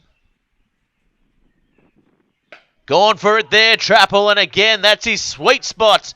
And he hits the septic tank that time. Give him an extra, Murray. Absolutely. 6 runs again, and look at that. And yeah, you mentioned it before. You alluded to it that chance, and again, we're not entirely certain as to whether it was catchable, but that would have been handy. That would have left Hamilton Wickham reeling. Oh, this one's right up in the air. There's 3 fielders coming for it, and it bounces in between all of them. That was an out-and-out chance, Murray. Whoa. I think he picked the gap quite nicely, to be honest with you. I think you're being a little bit hard, Gareth. He's throwing darts in the dark, Murray. Yeah, no, you're a hard man. I know you're a fair man, Gareth, but we're not all cougars like your good self. As we look now, the ball up in the air, 3 men going for it. 3 overs remaining. Hamilton Wickham 5 for 115. They lost the ball in the sky, did they? It would be, I think it's a fairly, I don't think there's a lot of cloud cover, and I think you'll find it would be a slightly difficult sky. The blue hue.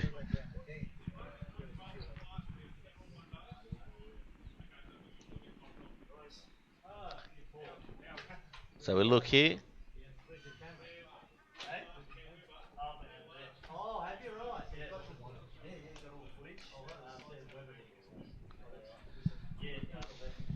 So Josh Trapple's on strike. He is looking to open up. He gives himself some room. It could go all the way for 4. Nice looking stroke there. So here he is, Josh Trapple. He's one of the reasons why this Hamwicks side is in the final, and that particular stroke is exactly why. Yeah, he leant back quite nicely there and put it through the vacant area, but it was quite a nicely timed shot. So he gets a nice one away. The track in about 7 and over here.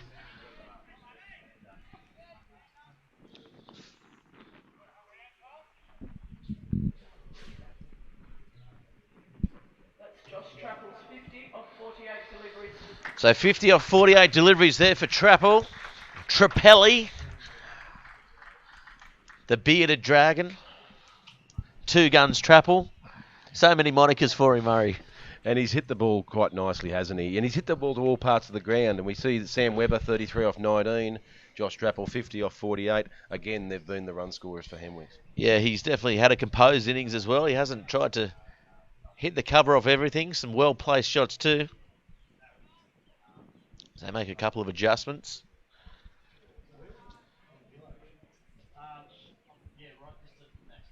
Coming around the wicket. And Trapple will have strike again to the spinner. There's plenty of room out there. But at the moment, he doesn't even need to contemplate where the fielders are, such as the power of his stroke play.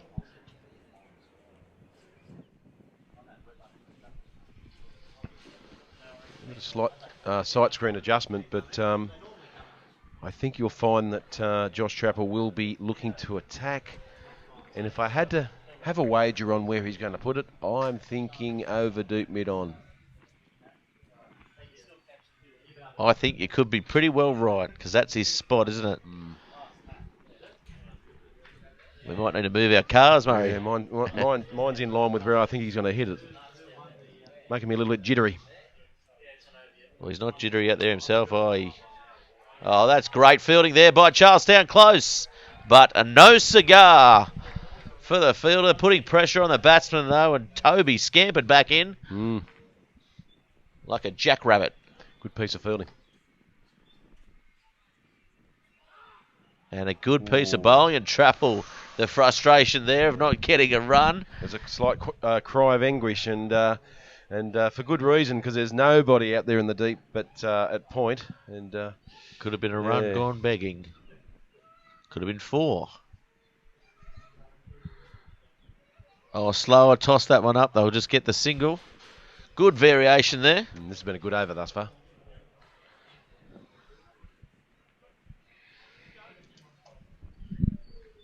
Thus far. Yeah. Since when did you start speaking 18th century English, Murray? Since I just started a book, reading up on Shakespeare a little bit, yeah. Yeah, very good. What's your favourite? What's your favourite? Oh, I'm still always a Macbeth fan, aren't I? Of course you are. Bibble, bubble, boil and trouble. You'd be a Taming of the Shrew. Nah, I'm a 12th night man. Okay. Some are born great, some achieve greatness, and some have greatness thrust upon them, Murray. I'm all three. As we go now. No, that's what Chrissy says, yeah. No, she doesn't. Trapple gets a ugly looking shot away.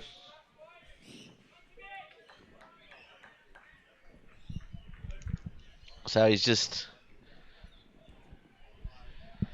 a mini slump here for Trapple. Midway through his innings. A couple of overs remaining. Oh, he swung the bat at that. Good fielding, though. Straight back at the bowler. He put the big mid out and cost them another run. Good piece of cricket. But, yeah, I think you'll find that Josh Travel will probably be going at a run a ball.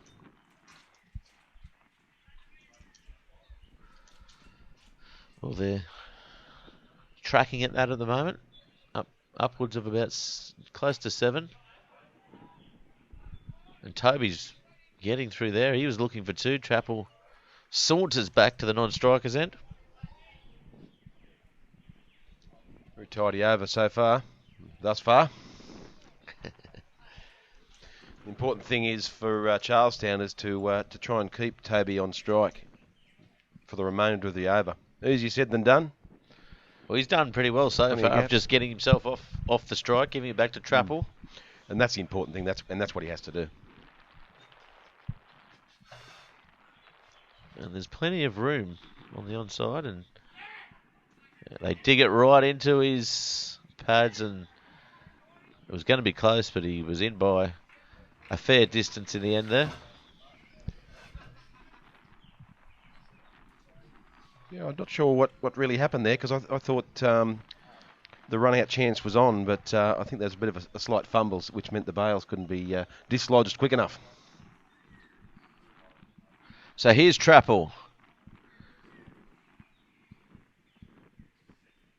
He goes for that one. It's high. It's in his sweet spot, and that is bigger than the first one, Murray. That's bigger than the first 2. It's a mighty blow. Wouldn't surprise me if that's actually close to the 100-metre mark. He's really given that some. Yeah. Wow. That's it. That had everything in it, didn't it? Uptown funk. Bit of a nursery rhyme. And some thunderstruck as well. Only Len on that too. He doesn't give it too much, does he? Just amazing timing. Well, we keep going on about this thing. I saw his guns. You saw his guns. Plenty of power. I think he gave us a flex too. Yeah, he did. Yeah. just the right bicep twitch, Murray. Just a little twitch there for us. So here he is again.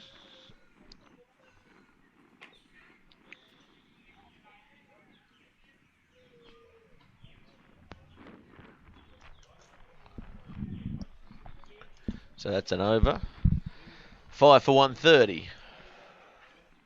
19 overs completed. This will be the last here.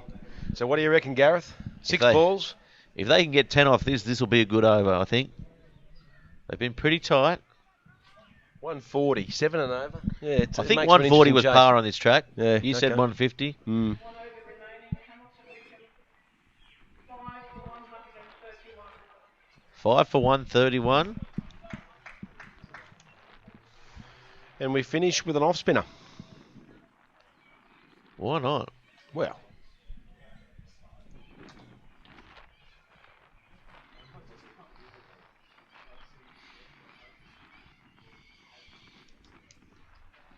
so Trapple, he is on strike. He's the danger man. He's got all the shots. He's played all the shots. And here he is. And that is a good delivery. Dot ball. good start.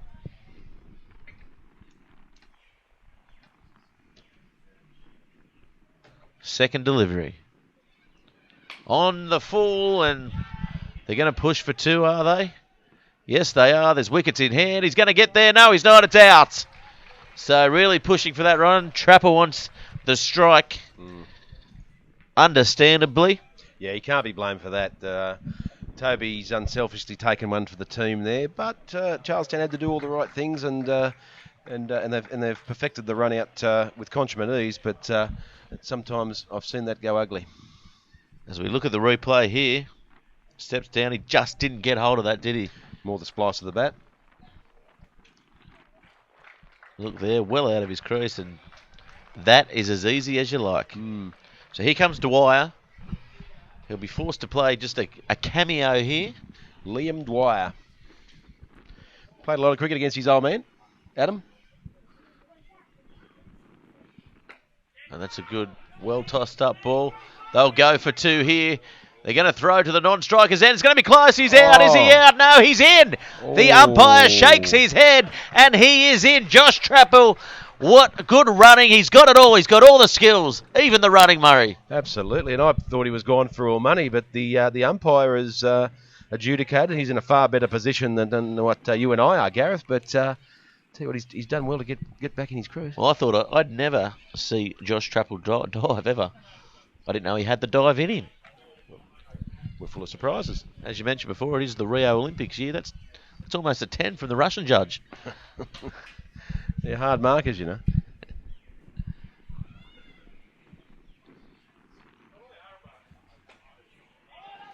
They find the gap. Will they go for two again? Oh, Trappel, he slips. He sends him back.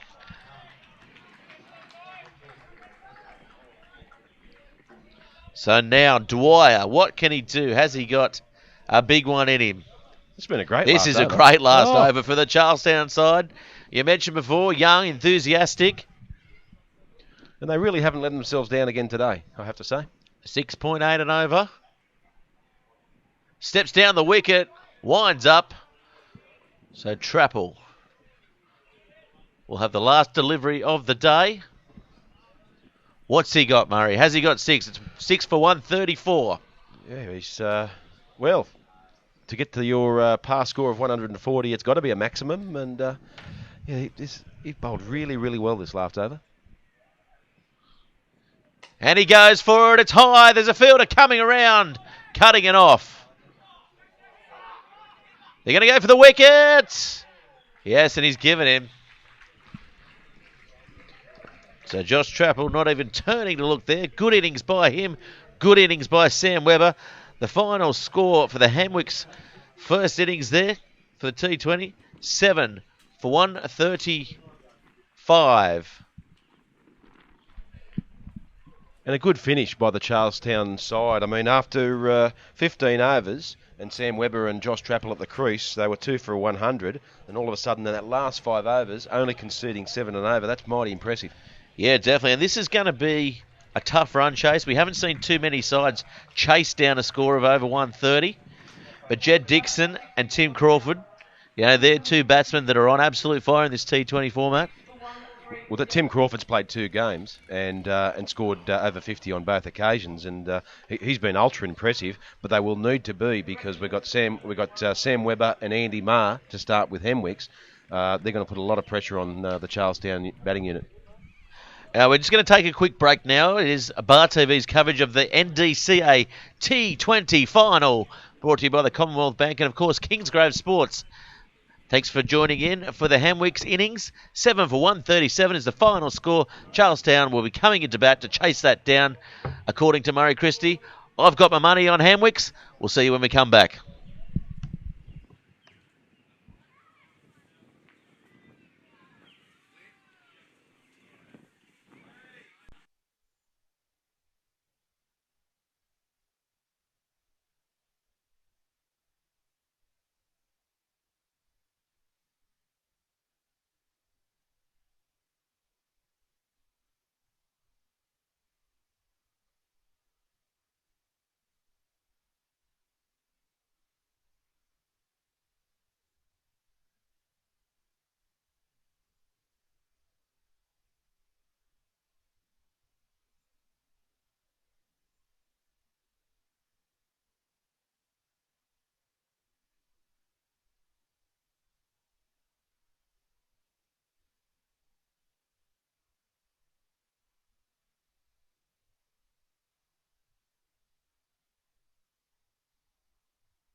Real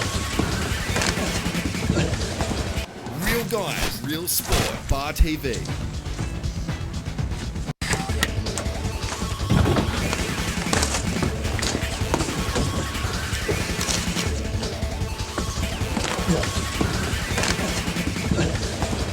Real guys, real sport. Bar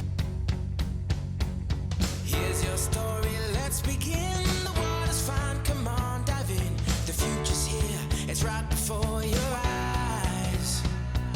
Step by step, you're on your way. Welcome to a brighter day. Don't you know it feels good to be alive? You could be larger than life, bigger than the world, living out the hopes and dreams of every boy and every girl. You could fly higher than the sky, shine brighter than the stars. You could have all you ever wanted, shoot the moon and reach for Mars. You know you could.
And welcome back, everybody, for Bar TV's coverage of the NDCA T20 final, brought to you by the Commonwealth Bank and, of course, Kingsgrove Sports. Here in Newcastle, go and see Jody Whitehead for all your cricket gear and, I guess, winter sports as well in stock. And we see now the Charlestown side coming out to bat. They'll be chasing down 137, 138 to win. Here, the Hamwicks side posting a decent score. 140 was about the par here on this pitch, as we saw earlier on today. The two batsmen coming out to the crease will be Jed Dixon and Tim Crawford. Jed Dixon in the blue helmet, Tim in the maroon. And it's going to be a very tough task for this Charlestown side to chase down this decent score set by Hamwicks. We haven't seen too many sides chase down a score so far. I think in the couple of years we've been covering the NDCA T20 competition, we've only seen it happen a few times, 5 times at the very most. And with us in the commentary box, Murray Christie. Murray, how do you see it playing out? Well, mate, I think you hit the nail on the head there. It'll be an interesting run chase.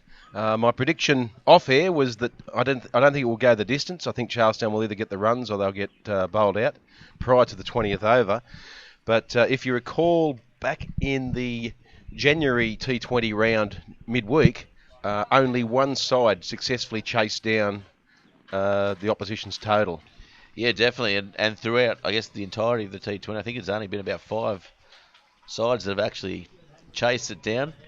One thing to note, Tim Crawford, he's got a couple of 50s here in his T20 competition, coming off 100 in Sydney grade cricket as well.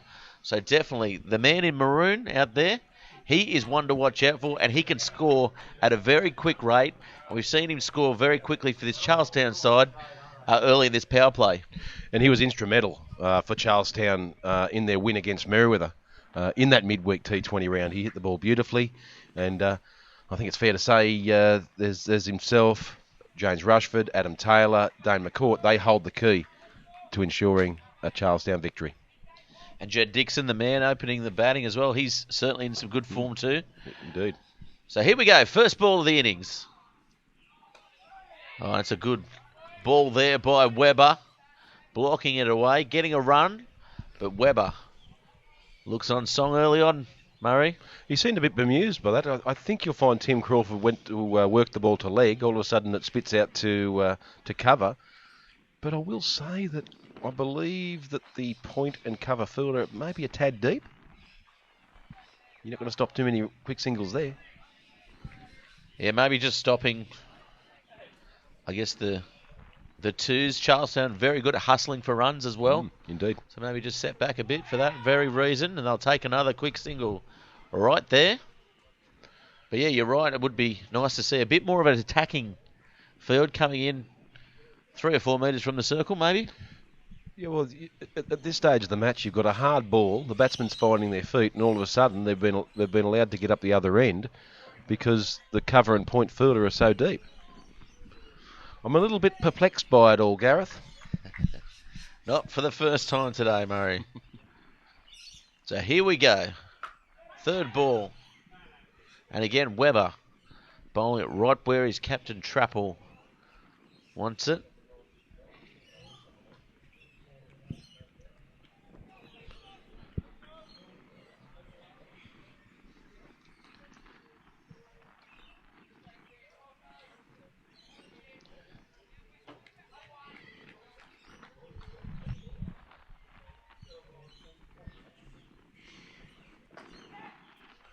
A nice shot there, getting it away. Finding the gap nicely. The ball not going all the way to the boundary though, so they'll pick up 2. Yeah, nice tidy start by both bowler and batsman. None for 4. Just searching one each ball other remaining. out, Yeah, it's a real sort of feeling each other out type situation. Well, it's a good battle here as well. City versus country. The man from the city in the maroon coming to the country. And Webber will rate his chances against him, I'd imagine. He's a confident cricketer. Oh, indeed. And ice cool at the same time. Pressure means absolutely nothing to him. Oh, he's put the slower ball in there. Good variation. Just popped up, didn't it? Indeed, and I guess I suppose that's why Darren Herbert, our friend, our mate, that Newcastle Commercial Finance. and Herbie has said all along for years he refers to him as Ice Cool Sam Webber. It's not really the best nickname I've ever heard for someone, but we'll run with it. I'd like to call him Hot Coal Webber. These former Talara blokes, so they're not very imaginative, you see. No, that's right. The Talara Magpies. I think he played for them, actually, at Corro Oval or whatever it is. Is that right? I would imagine. Yeah. Darren Herbert's played a lot of things in his time, Murray. Played for the Slime in That's the right. rugby circles. Of course he did. The Mighty Greens. Remember, if I recall, you were the propaganda machine for the Mighty Greens at one stage. They used to call me Goebbels. And they had See Ma with the ball. I thought it was the Green Hornet. Amongst other things, Murray. So here's Ma sauntering in. Oh, that's a good length and up around the neck. The cutthroat ball. I particularly liked your article where you upset Rugby New South Wales. Upset a lot of people, Murray. You were asked not to email them again.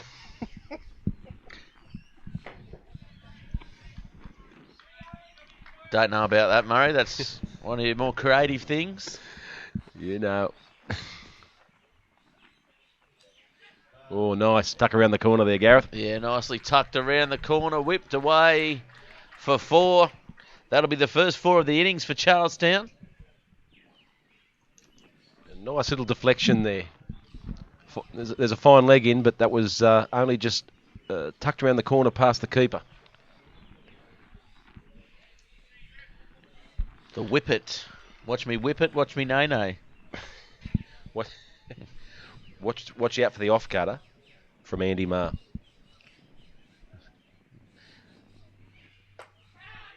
Oh, Shot. We don't need to watch out for it. That was a lovely timed shot, and it's going to go almost to the boundary. He's going to stop it. Yes, good fielding as well by Hamwicks. They'll get the 3 runs. So hustling there. Dixon, he played well off the front foot there. That's a fantastic shot from Jed Dixon. It wasn't a bad delivery. I'm not so sure that the Hamwicks blokes need to call out catch it. I don't think it was at catchable height, but I guess it's good to be enthusiastic. I'm going to count that as a drop. Well, you would. The Islington Oval Cougar, Gareth Wozniak.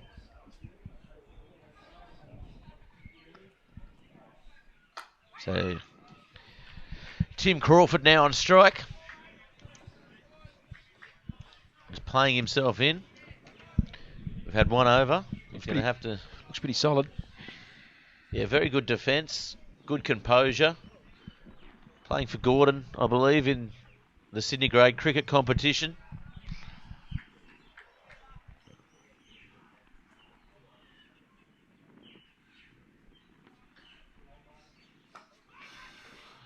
Nicely placed. There's a third man coming around. Yes, he does well there. And a nice throw into the keeper too.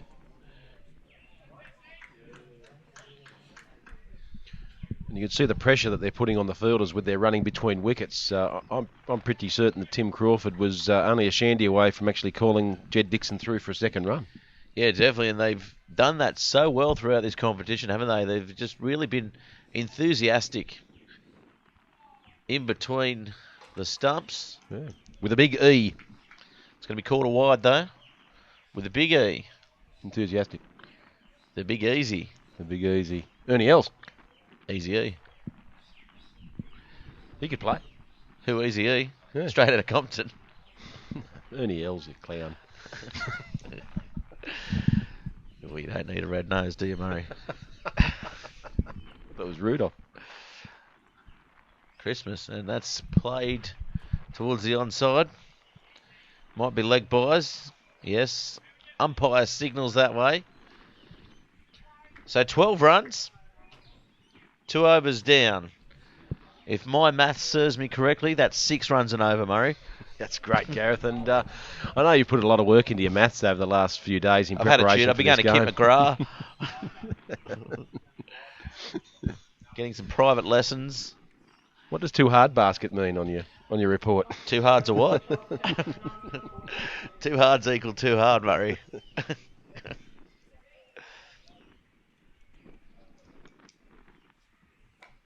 Oh, it's in the air and it's out. We're trying to whip that off his legs, and that was a pretty regulation catch there. Nicely taken. Gibson it was.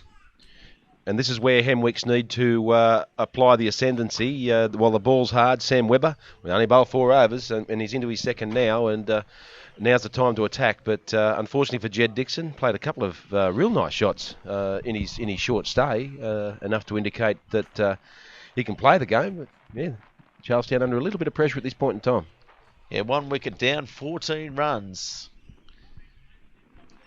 So a similar predicament to what Hamwicks were in the first innings. Adam Taylor coming to the crease. And Adam Taylor has had a terrific T20 competition Campaign. Yeah, with both bat and ball. He's been instrumental in quite a number of Charlestown victories. Yeah, some special shout out too to our boundary rider. He's not here today. He's doing some homework. He's doing a double degree. Ben Homer.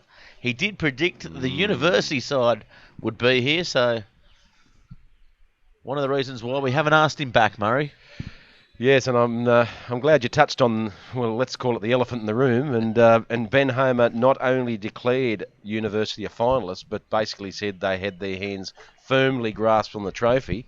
Well, it's fair to say that the university boys are probably at the local pub watching this Bar TV coverage. The Albion, I think it is, where they gather. The Angry Seahorse? It is the Angry Seahorse. If you're listening out there, we know we love the uni guys. But Ben Homer, put the mocker on you guys. As we look now back to the match, Hamwicks have the Charlestown side pegged now. 1 for 14. Webber is looking very sharp. Of course, we love our boundary rider, Ben Homer. He's done a great job throughout the season for us, and look forward to listening into him for the National Premier League, calling the soccer. The Northern Premier League, sorry. My mistake. Oh, slower ball by Webber. Finds a little bit of space. Coming back for 2, and that's well run there. Fantastic running, great pressure. Good piece of fielding, and yet they still got 2. And Adam Taylor, yeah, he's certainly, as you said, he's good with the bat. He pushes for runs.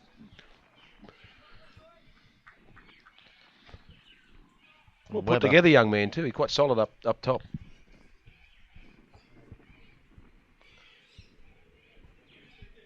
Hard to find a suit off the rack. He's a custom-made suit man, isn't he? Indeed. With shoulders like that. Yeah, a Rundle special. Jeez, how many cash for comments are you getting this match, Murray? I wish. Well, my brother goes over to Thailand a lot, and he's got a number. He just goes in, I'll have a number, blah, blah, blah, and away we go. Now, a few blokes with a number over in Thailand, Murray. And we all love a good bit of suit shopping over there, don't we? As we go now. Taylor blocks it away. And that is a very good over there by Webber. 4 runs off it. 2 runs off it, sorry. As Murray gives me the peace sign there. 5 beers. Roman numerals. But it's interesting now, what does Josh Trappel do in terms of Sam Webber? I think you give him 1 more over and just bring him on at the death, maybe. Here's Ma. Ma's bowled pretty well as well. Has he got a bit of pad on that? I think it came off the... It's going to be called a wide. Wow. I thought he might have got a big rig on that then. Yeah, and I can only assume that Ben Balcom has picked that ball up late. Because it didn't actually miss the batsman by all that much. But you and I were both thinking it might have just gone past the graze the thigh pad. Rump. Yeah. But Yeah, four wides, which actually becomes 5 wides. That's right.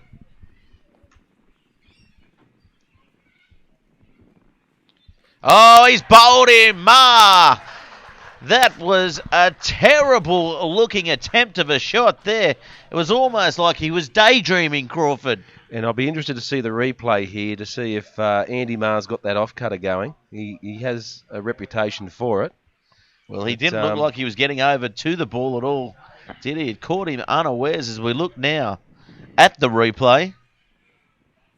Might have ducked back in a little I think bit. it did nip back in, yeah. Yeah, but that's a big wicket. Tim Crawford, been instrumental in a couple of Charlestown victories, and, well, I guess it's all over for Tim for the moment, but, yeah. Well, you'd have to Game say... on. You'd have to say that Hamwicks now looking on top. They're in the box seat at this point in time, and that's again where we pose that question: do you now bowl somebody else, or do you persist with Sam Webber on the basis that if he gets another wicket, they're 3 for, not many runs, and under a lot of pressure? Well, the captain's out here now, Dane McCord, another one who's had a pretty fantastic run at the moment. He scored a few important. Is that Dane McCord out there facing up? It looks like they've changed the batting order around. Is it Rushford? Could be Rushford.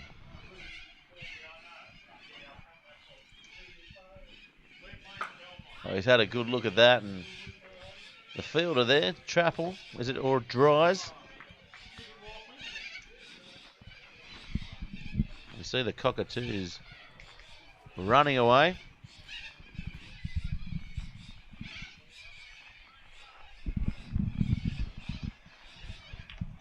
And here's Maher again, coming in. He got the breakthrough.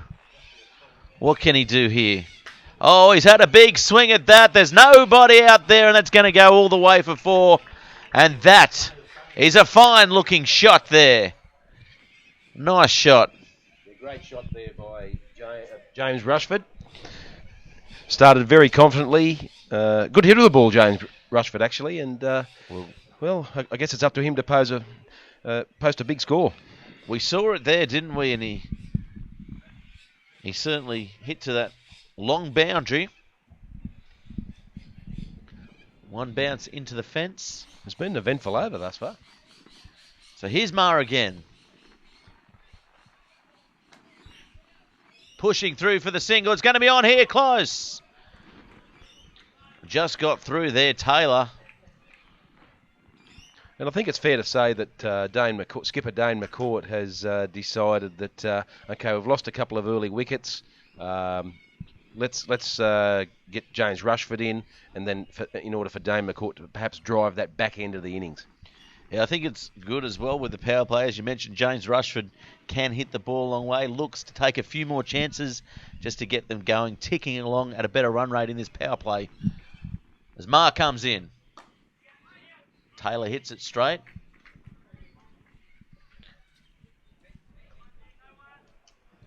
So it'll be interesting to see, as you mentioned, what comes up next after this ball if Webber continues. I think you've got to keep him going, don't you? It's a final. Well, I guess you've got to continue to apply the pressure. The only question is if he doesn't get a wicket, that's a win for Charlestown. So here's Rushford leaning back on the back foot and getting through. Sorry, Taylor it was. Leaning back. Good looking stroke.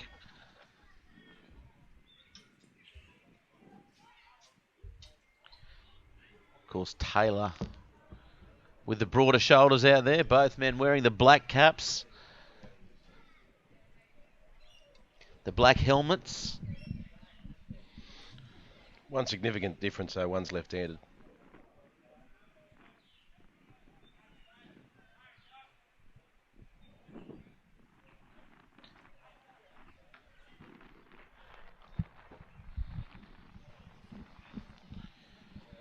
So let's see. Looks like Webber. Has Webber retained the ball? It is Sam Webber. It is. Oh, no, it's not. It looks like him. They are twins, of course. I'm like a bouncer at King Street. Oh, it's in the air. Oh, he had a good crack at that one. Going down, though. Hanlon it was. Maybe he got his hands to it. Should have caught it. That's going to be a round of drinks, Murray. Yeah, it would have been a good catch, but those are the ones that can make an impact. And, yeah, Matt Webber was nearly off to the ultimate start. 1 ball, 1 wicket. And don't feel too bad about mixing them up. It took me about 10 years to work out the difference. Sam's a bit taller than Matt. Really? And that's I think there's a couple of other little feature type differences, but they're pretty much alike. I guess that's why they call them identical twins. Well, they're not identical if one's taller, Murray.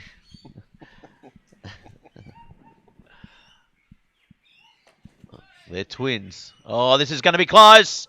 Oh, the throw just wasn't there. He pounced onto that, the fielder, didn't he? He came in running. A brisk underarm might have done the trick. He killed Matt Webber there. I think it popped up around his shoulder height, so he was kind of forced to throw over his head. But, geez, he threw it, didn't he? Oh, nice shot. He looks very controlled, doesn't he? He does. There doesn't seem to be any panic in Adam Taylor's game, despite the fact that they've lost their main man, Tim Crawford. They're still going along positively at around the 7 and over mark.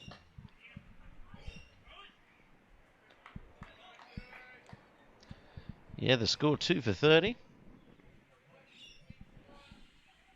We've had 4 overs. We've not seen many boundaries. So hitting, I guess, to the short boundary at the moment.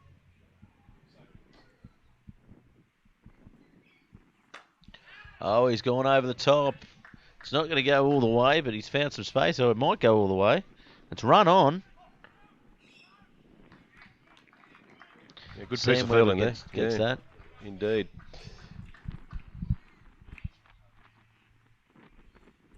I think you'll find that James Rushford's been given a licence to be positive and to get him off to a bit of a flyer. Licence to thrill.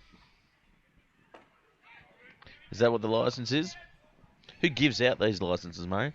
Oh, I think in this particular case, Dane McCourt, but in normal life, I'm not quite sure. It's like a pen licence. I never got my pen licence at school. My handwriting was too messy. After 5 overs, 2 for 32. 2 for 32 is the score. They're chasing down 137, 138 for victory.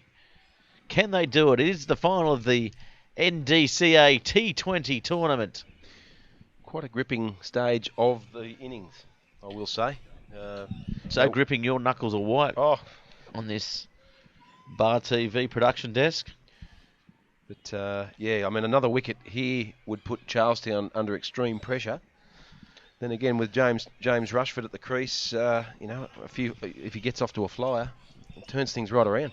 Well, here's Mark Dries, the partnership breaker. He's comes on. He often finds a quick wicket, doesn't he?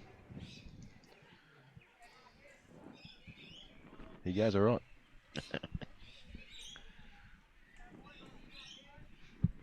Certainly had your number a couple of times, didn't he? Didn't even have to try. He got me out once. I didn't think I was out, LB, but that's another story. Oh, that's come back in at him there. Just tracked him.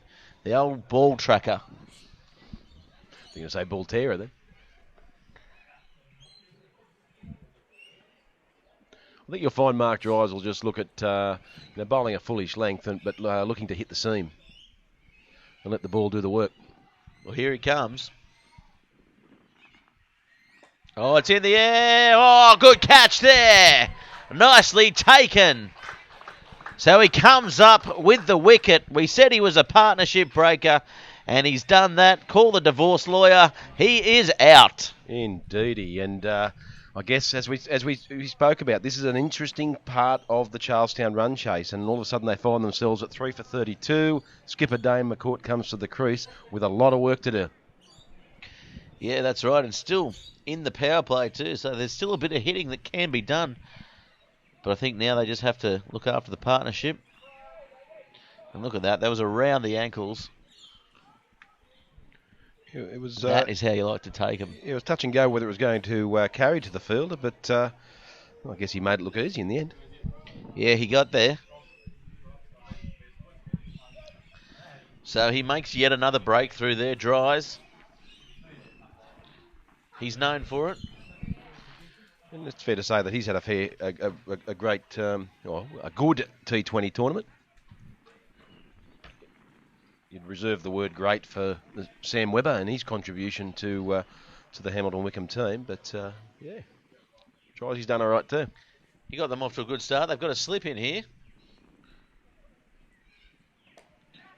Finds the gap nicely that time.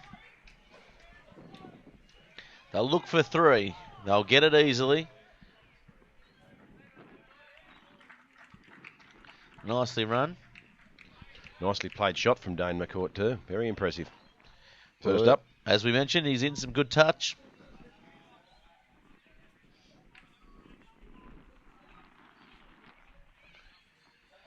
So Dries with the ball in hand.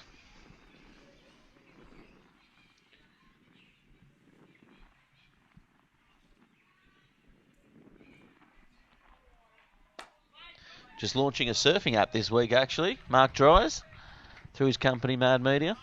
Okay. It's an alarm that gets the surfer up when the swell's good, so you can sleep in if you want.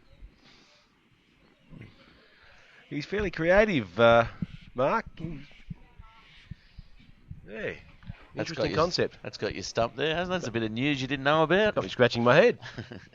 I thought he worked with a lot of engineering and construction companies. No, his company, Mad Media, they've gone into the app development and stuff, and that's the first one launched, I believe. Okay. He does a lot of digital marketing and things like that from memory. That's right.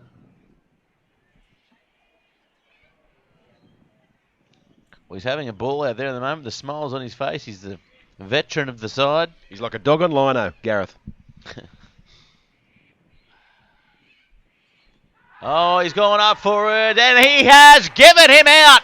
Mark Dries with 2 wickets in the over, and now the Hamwicks, they are firmly placed to take out this T20 final. Yeah, great to see the replay, whether James Rushford has slightly fallen across or whether it's actually missing leg. But yeah, he really is a match winner, Mark Dries, and he's put the Charlestown boys under a lot of pressure. They're currently in tilt mode at this point in time. Yeah, that's right. 4 for 35. Precariously placed now, the Charlestown side. They've played so well to get to this final. What can they do now? As we look at the replay.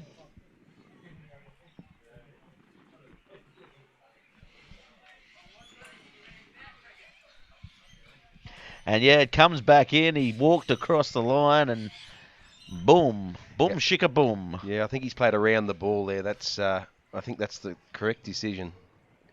I don't think it was missing the stumps.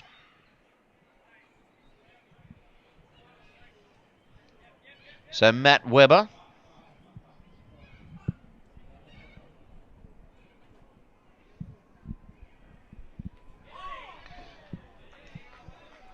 Good ball there, just leaving it, having a look at it. So at 4 for 35, ooh, a lot of work to do now, isn't there? That's right. Time to put the high vis on and steel caps and just wait it out. See what happens. Oh, that one's up in the air. It could be close. Comes around, takes the catch. It was a tough one, but he made it in the deep. And I believe it was Hanlon out there. What a good catch, Murray. Yeah, he's had to do a little bit of work there. It's actually not as easy as what it may seem. But Reece Hanlon, well, he made it look easy. He got to the ball early enough, never took his eyes off it, and all of a sudden we find Charlestown 5 for 35.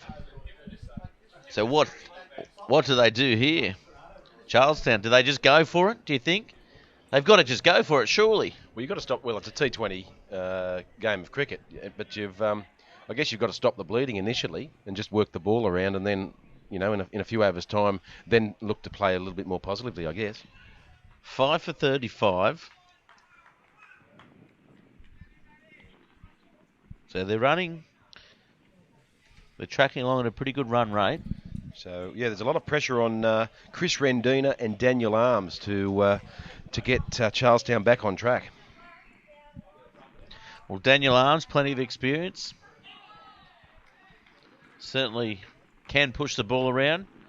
Well, he's a good striker of the ball, and Chris Rendina's played plenty of first-grade cricket over the years. So there's no reason why they can't put Charlestown back into a good position.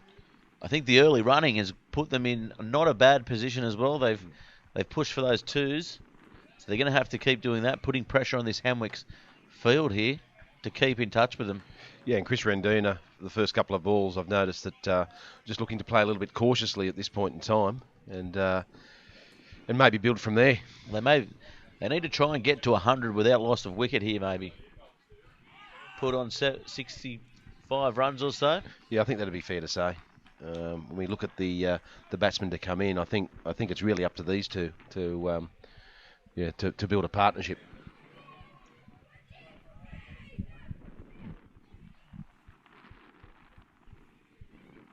Coming in again, Webber. Good bowling.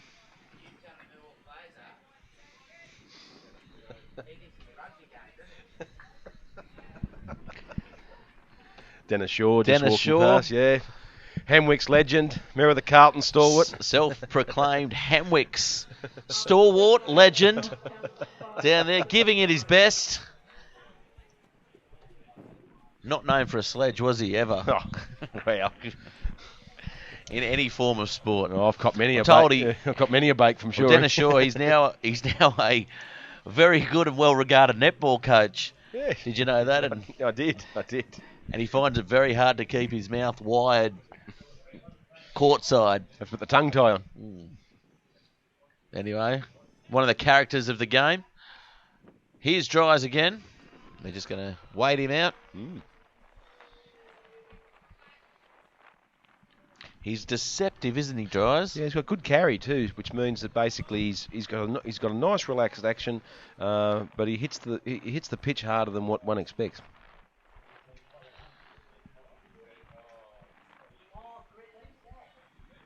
That one's Fuller. Straight to the fielder, though. Not picking up a run.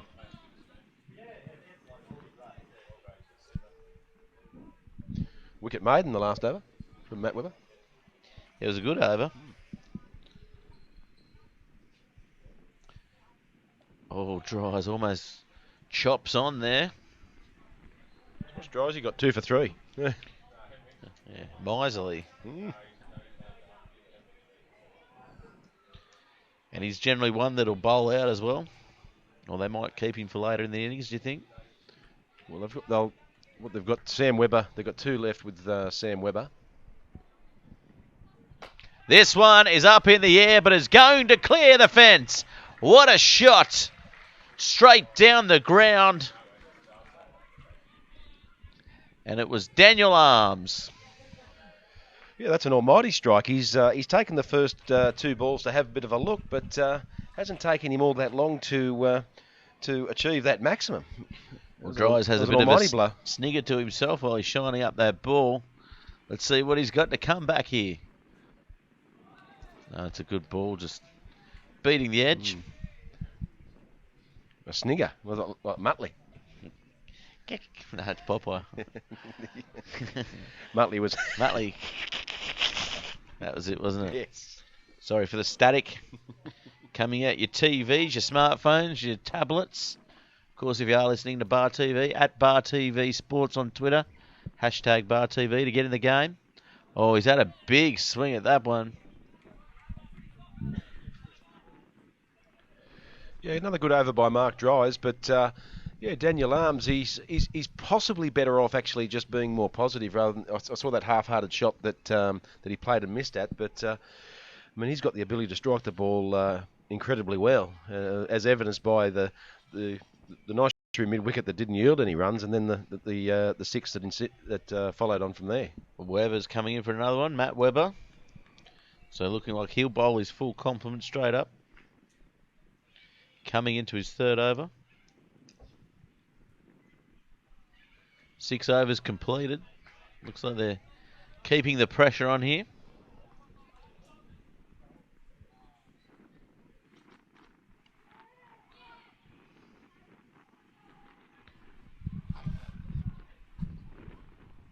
Eight overs, sorry. My mistake.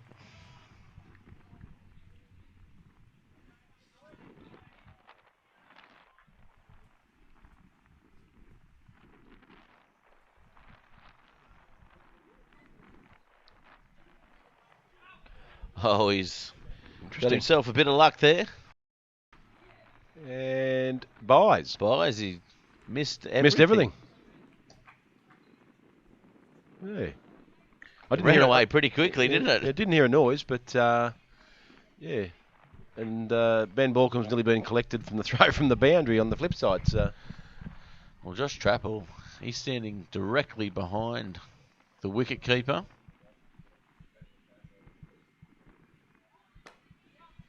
Stepping down the crease, getting the bat on the ball.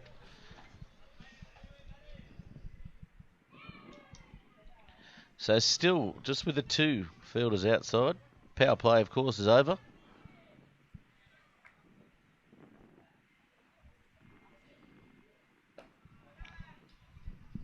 No room at all there. Yeah, and I think Webber to Webber. This is a positive move from from Josh Trappel and the Hamwicks boys. They could put any number of fielders out on the ropes, but at the end of the day, they just want to maintain the pressure and dry up the runs. He's found a little gap there. The fielder just at point there, just by Trappel, and they'll get the single.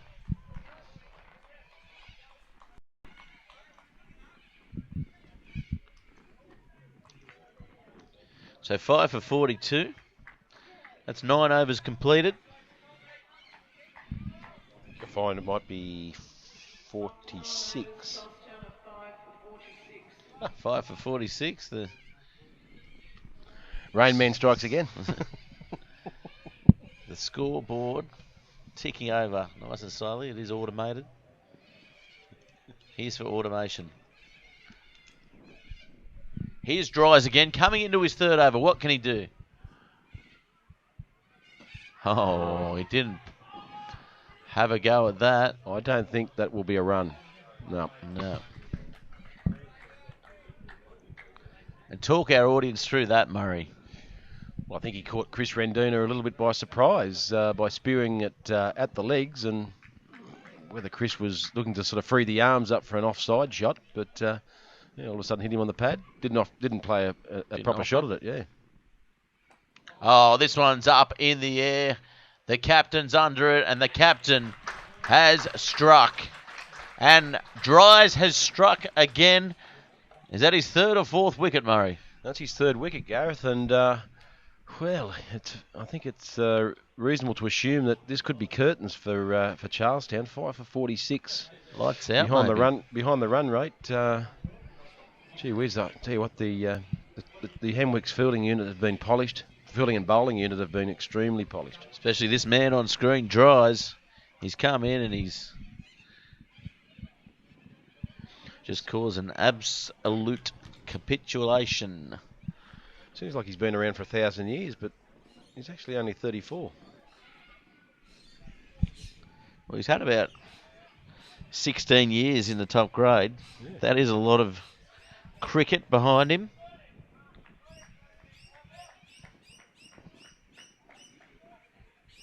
Might have had a year off about 4 years ago. Well, he's only playing in the T20 for the Hamwicks. Oh, he's not playing the 2-day stuff? He's not. Okay. He's a T20 specialist. Oh, that pops up in the air, and Trappel gets another one. That's 2 in a row, so he's going to be on his hat-trick. What an easy catch that time for Trappel, straight to him. So Court Trapple bold dries will be on the scorecard 2 times in a row here. Can he make it 3, Murray? Well, I guess anything is possible with Mark Dries. I certainly wouldn't rule him out. I mean, that wasn't actually a great delivery, but Dan Arms has managed to skew it around the corner and happen to find mid wicket. But he can do no wrong at the moment, Mark. So Daniel Arms, he'll walk himself back to the pavilion. 7 for 46. This game could be well and truly over, and it is a combative win, if it is, by this Hamwicks side. They've drawn no quarter. Yeah, it's They've taken every opportunity. and they have. They haven't let a chance slip. They've bowled good lines, good length, and applied a massive amount of pressure. But that's fair. I truly believe that Charlestown were going to be a lot more competitive than this. Well, you had them as the upset here. And here's the hat-trick ball. They're crowded around the batter. You don't see too many T20 fields like this. Oh, it's popped up. Should have had the slip in play, the leg slip. Would have got himself a hat-trick there, Murray. The leg slip. It was off the thigh pad, wasn't it? I thought he got a bit back to it. Did he say leg buys? I didn't see. Too busy looking your face. No, I had an itchy eye.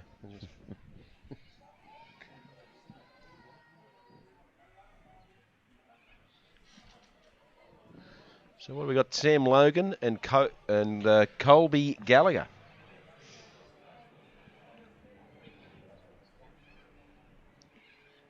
Oh, that's a good ball there. Just moved away off the seam. We did talk about that before the start of play, that there were some very grassy areas just short of a good length, and that looks like it's taken off. So much so that skipper Josh Trapple has moved Matt Webber to second slip. Well, that is something you don't often see as well in T20, isn't it? Absolutely. 2 slips. Everyone inside the circle. So this is a pressure cooker out there for Charlestown.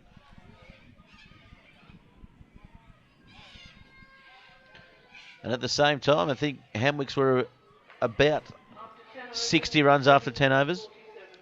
Well, funnily enough, they were 1 for 49. Oh, there you go. Charlestown's 47.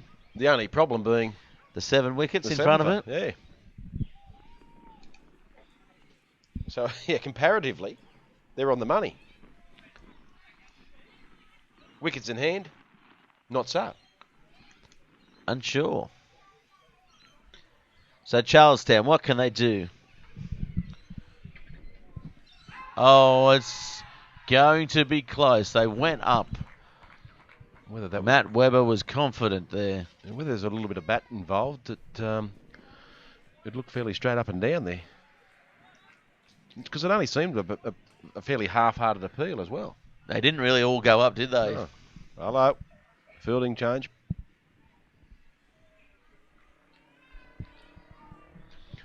So just blocking the gaps there. It's a very tight field, isn't it? Oh, it's up in the air and just short of Trapple. Yeah, it's an interesting field setting. We've got a fielder out at deep mid wicket. We've got a mid on, a backward square, no fine leg, and every other fielder. Well, we've got a first slip, but every other fielder on the offside in the ring.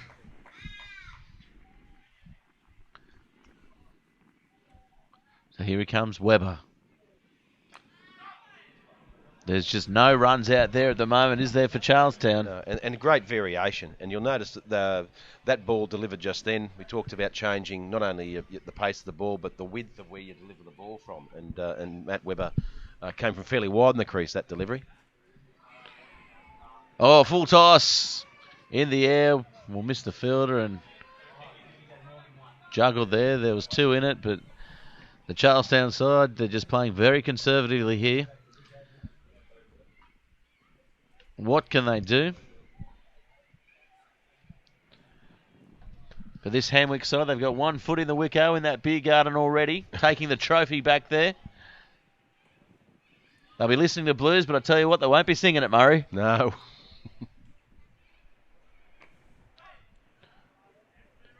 The Charlestown boys might be, but they tell me that a song sung blue and you start to feel better. Neil Diamond. I'm no Neil Diamond connoisseur, Song sung blue, everybody knows one. but I do like my crunchy granola. As the ball goes down to third man, I find it very sweet. So that'll be another run. 7 for 52. It'll be 4 actually.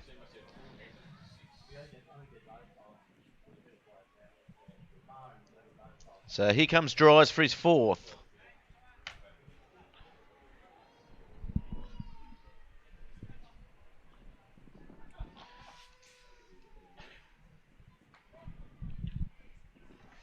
After 11 overs. 7 for 52. 7 for 52. Can Dries come up with another one here? It's his last over. Oh, he stepped up to him. That's how you've got to do it. Bowler, oh, it goes over his head. Dries wasn't there.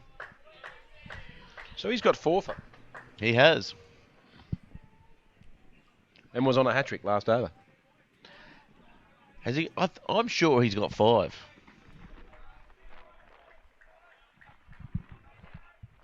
But in any case, we'll get our producers to get back to us. Here's Dries. Nicely blocked.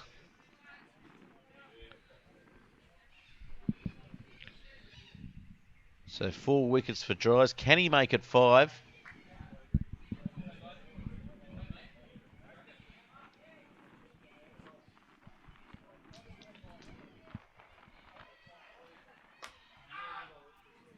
The big no comes out. Early on, they would have taken that run, Murray. Yeah, the pressure's really gone off, but that's because you're only as good as your opposition lets you, and Hamwicks have given them no sniff. Oh, the big edge. That's their best bet, and that'll go for 4. So Charlestown ticking along. 7 for 57. And really, they do need a little bit of fortune go their way if they're to get even close to Hamilton Wickham's total. The only problem is Hamwicks are not giving them much of a sniff. I think their best bet for fortune is to go to the Chinese and get a fortune cookie, mate, and read it out for next year, because this game is almost all but over. Getting Chinese on the way home tonight, actually, after this. Oh, there you go. Yeah, bit of takeaway. You'd be a Paul's Asian Affair man, wouldn't you, in Lambton?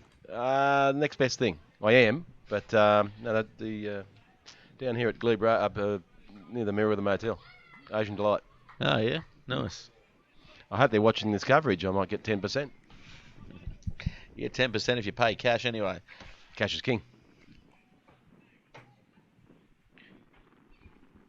Of course, if you do have the cash, put it in the Commonwealth Bank, one of the major sponsors for this NDCA T20 tournament. Nice segue. Nice. I knew you'd like that one. 7 for 57. Equal on wickets, but not equal on runs. Yeah, Hamwicks were 2 for 58 at this same stage. Charlestown 7 for 57. 7 for 57. Mark Dries has finished his spell 4 overs, 4 for 14. 4 for 14 for Mark Dries. That's a very impressive spell of bowling, isn't it, Gareth? That is the clincher. That is almost the match winner there, Mark Dries. We've got Owen, the big, tall, lanky, medium fast bowler coming in. Bit of Shawshank Redemption. Big, tall drink of water.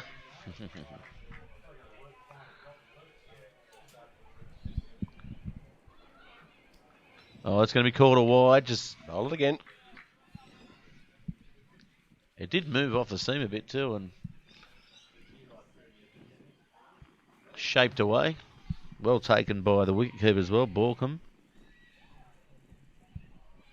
Still Only the 2 men outside the circle. This is nice work by the captain, Trapple. Oh, they've gone up, but a little bit of bat on that one.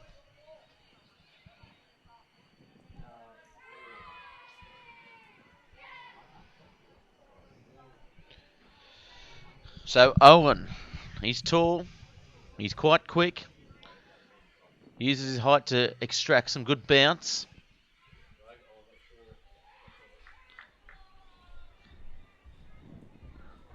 Coming in now, steps down the wicket. The catch was there, the bowler, and if it's a direct hit, can't get the direct hit. Bit of confusion between the runners, but they get the run in any case. 7 for 58.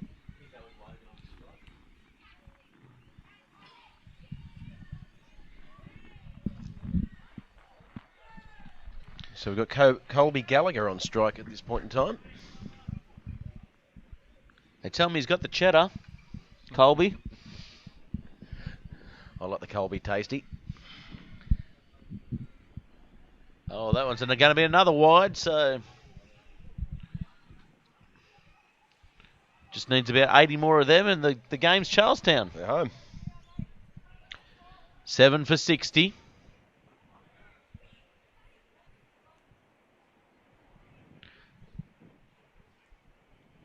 Needs to maybe bowl a little bit more fuller here, Murray. Oh, has a dab at that. Beats the outside edge. Yeah, so he's certainly quite a handful when he puts them in the right areas.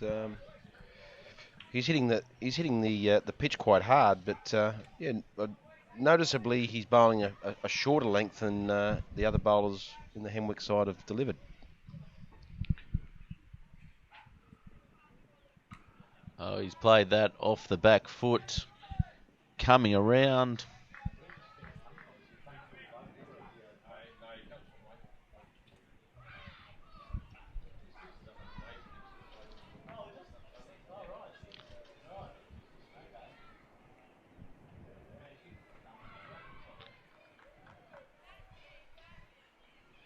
So coming in again is Owen.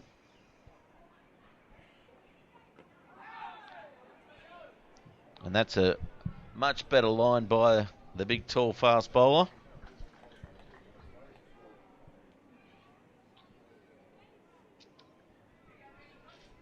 So what do you think it's like out there for the Charlestown batsmen at the moment, Murray? Awkward.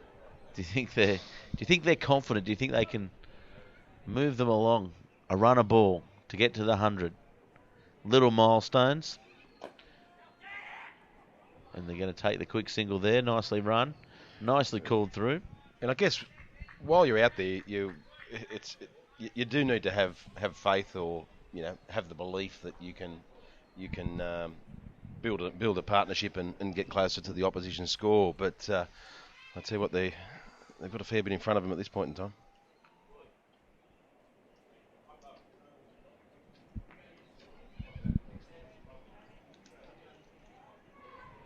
After 13 overs, 7 for 62.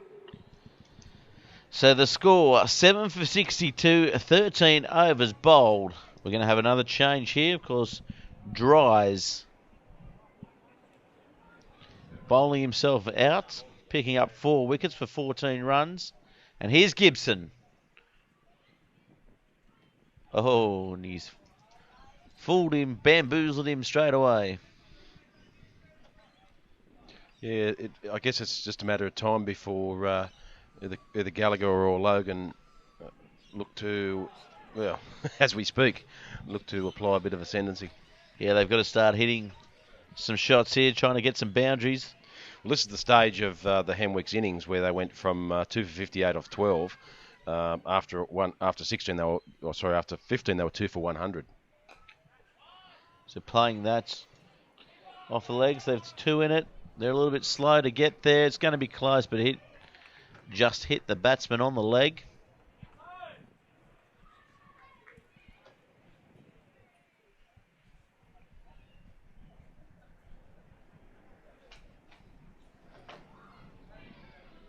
punches it in. Oh, has a big swat at that one.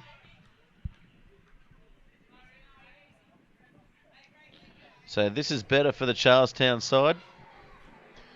They're trying to be positive. And it's still not over. We've written them off here. But you must remember, they are a young, enthusiastic side. They never say die. And that's good fielding there by Hamwicks. They're just up to the task, aren't they? They've played in plenty of big matches. They've had this nucleus of the squad together for quite a number of years now. Just the presence of the Webber brothers and Josh Trappel alone can be... Oh, he's danced down the pitch to that. He tossed it up. Can be quite daunting.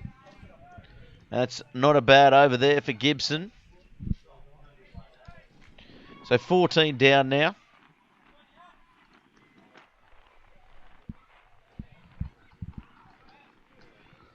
After 14 overs, 7 for 66.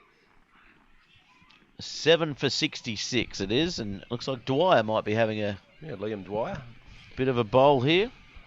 Perhaps Josh Trappel not completely satisfied that Owen was bowling the right line and length, and We gave away a couple of loose deliveries. short, sort of wide deliveries and things like that. So Tough marker, isn't he, Trappel? Ruthless aggression, I think they call it. hard-nosed. Strong-willed, even. So here's Dwyer. Let's see what Dwyer has to offer here. They have gone a little bit more defensive here, the Hamwicks side. Only on the offside, mainly. Oh, he's gone for that one, and that's going to go for, is it 4 or 6? Umpire's just waiting for a call on it. I thought it might have been 6. And I don't want to contradict you, Gareth, but my money's on 4. He's waiting. Oh! Yeah, he's gone for 6. It's the ultimate there. He runs, so the fielder, he didn't know. He put his hands up, and so did the umpire, and indicated that was a 6. So nice shot there. 7 for 72. It's what they needed.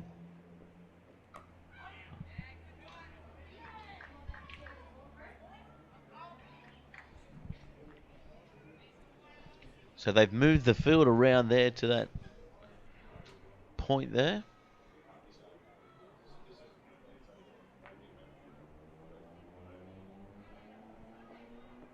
Oh, he's gone for that one straight down the ground. And that's going to be a 4. So 4 runs there. Good positive. Nice shot, good positive cricket. Yeah, good 10 positive. runs coming from the over so far. I think we've got 1 ball remaining, but this is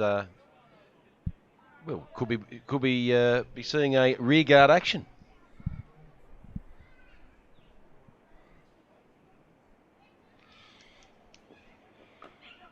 Oh, that's nicely placed as well. Splitting the field, he's going to get around to it. And they're going to get 2 runs, looking for 3, but no interest in it really. So that's a nice over there. Yeah, there's still another one to go, and I thought that was over. But yeah, this has been a good one for Charlestown. Oh, this one's gone down the ground. It could be close. Just falling short, so he'll retain the strike. Oh, he's got 1 more to go too, Murray. Another 1 more. Not so sure about that, actually. This over seems to have gone forever. We scored off the first couple. Hit a 6 off the first one. Oh, he's come down the ground, and that's going to be out. Yes, that is out. That is safe as houses. Put your mortgage on it. Well, I hope the umpire hasn't got it wrong. He got a wicket on the 7th ball or something like that. I don't think so. I'm confident in Pete Davis's ability out there. And Oh, yeah, I'm not throwing Pete under the bus or Ross anything like Wickham. that. But a bit of a shame because we just sort of saw the hint of a fight back. But as Path Shah strides to the crease, it's not looking. Once again, it's not looking that flash. good cricket at Path Shah, though. Can swing the bat around as we see the catch taken there.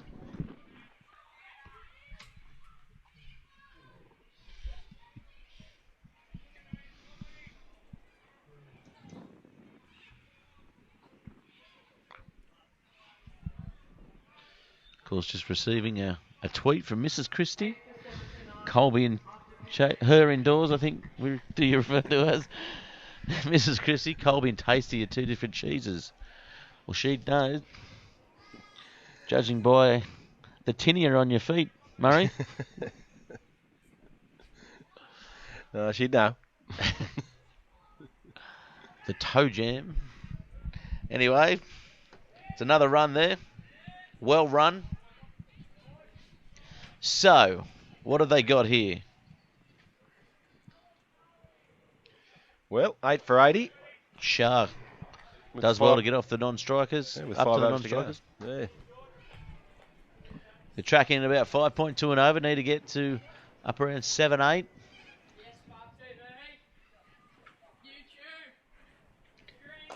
Oh, that's a great shot down the ground. He's going to be cut off, though. Nice work. But they'll get two. It was close. A nice piece of running from Path Shah, running to the danger end there. Put a lot of pressure on.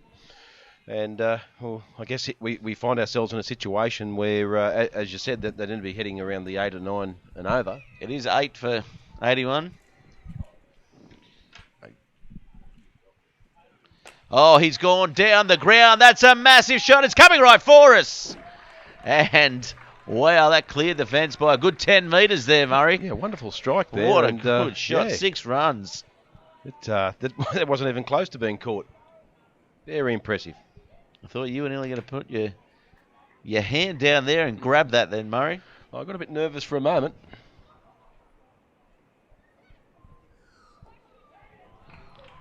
Oh, that's a nice shot there as the Master of Fitness walks past us down there, down the commentary box. Of course, he's a Bar TV favourite. Bobby Harrison, doing everything right, keeping the men out there fit. Wonder who he's got this year. Was training the Tars there about 13, 14 years ago. So coming in again.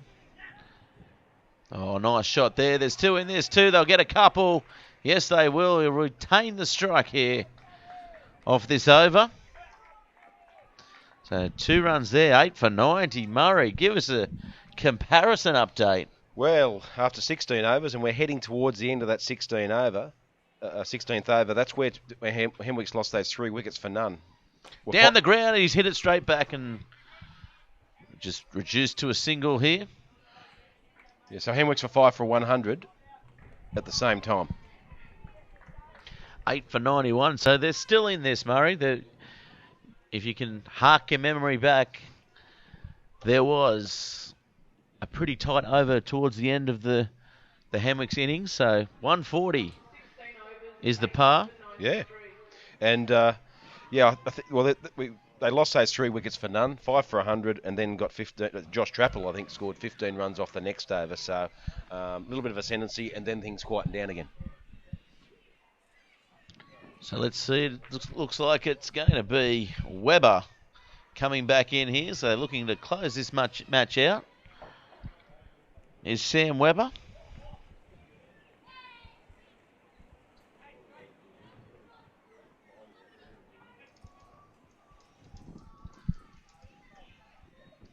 So here he comes. Oh, the slower ball to start off with. It's going to be run through as a single. So this could be where Webber comes into play here. Shah facing. And a good move from Captain Josh Trappel. Perhaps good sense that Charlestown was sort of, gaining a tad of ascendancy, and it wouldn't surprise me that not only would he bring Sam Webber back, but Andy Marr from the other end. Actually, the more I think about it, the pair of them have got 2 overs each left, and so they will finish together. Yeah, don't discount Marr. Oh, he's had a swing at that, and he's out. Caught nicely. Bowled nicely. So Shah takes the long walk back to the Commonwealth Bank bunker. What do they do? Where do they go from here, Murray? Well, as Sam Webber picks up his 2nd wicket, just a nice little angle away from the left-hander, who got a feather onto it and straight through to Benny Balcombe. What do they do from here? Well, the equation's simple. They've got 1 wicket in hand and they need 43, 44. 44 runs, yeah. So tough as we see President Paul Marjorie Banks. He's starting He's to warm got up the his trophy. voice. Yep, he's Making his way down there. warming up the dulcet tones, clearing the throat.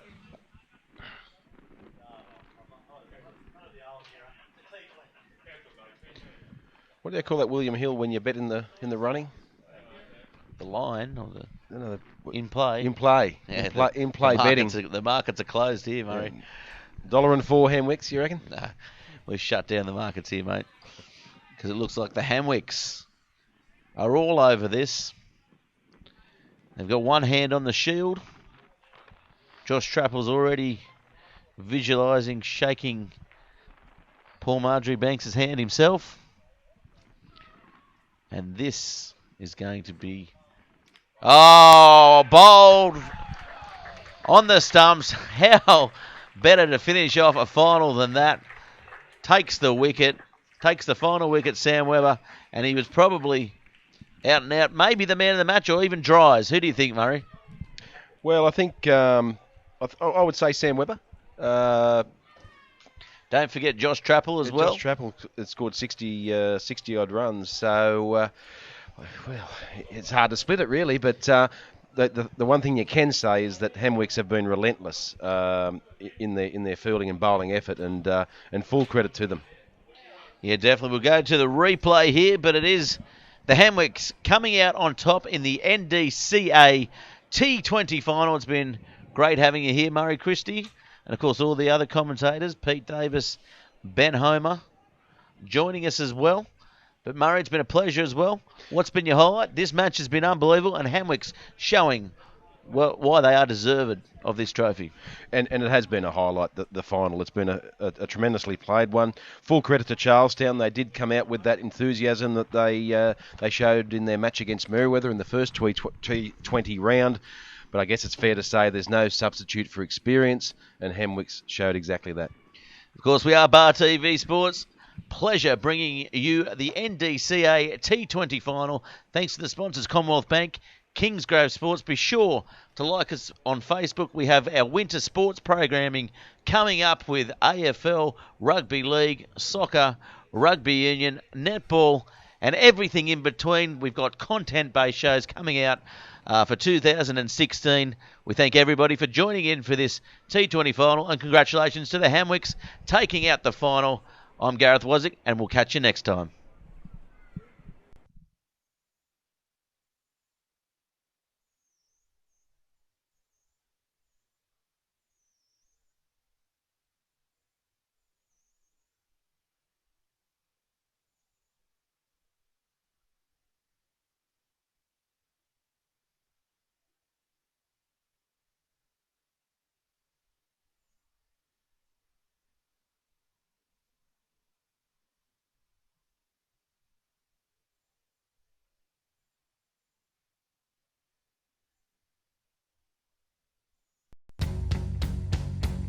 Here's your story, let's begin. The water's fine, come on, dive in. The future's here, it's right before your eyes. Step by step, you're on your way. Welcome to a brighter day. Don't you know it feels good to be alive? You could be larger than life, bigger than the world, living out the hopes and dreams of every boy and every girl. You could fly higher than the sky, shine brighter than the stars. You could have all you ever wanted, shoot the moon and reach for Mars. You know you could. TV.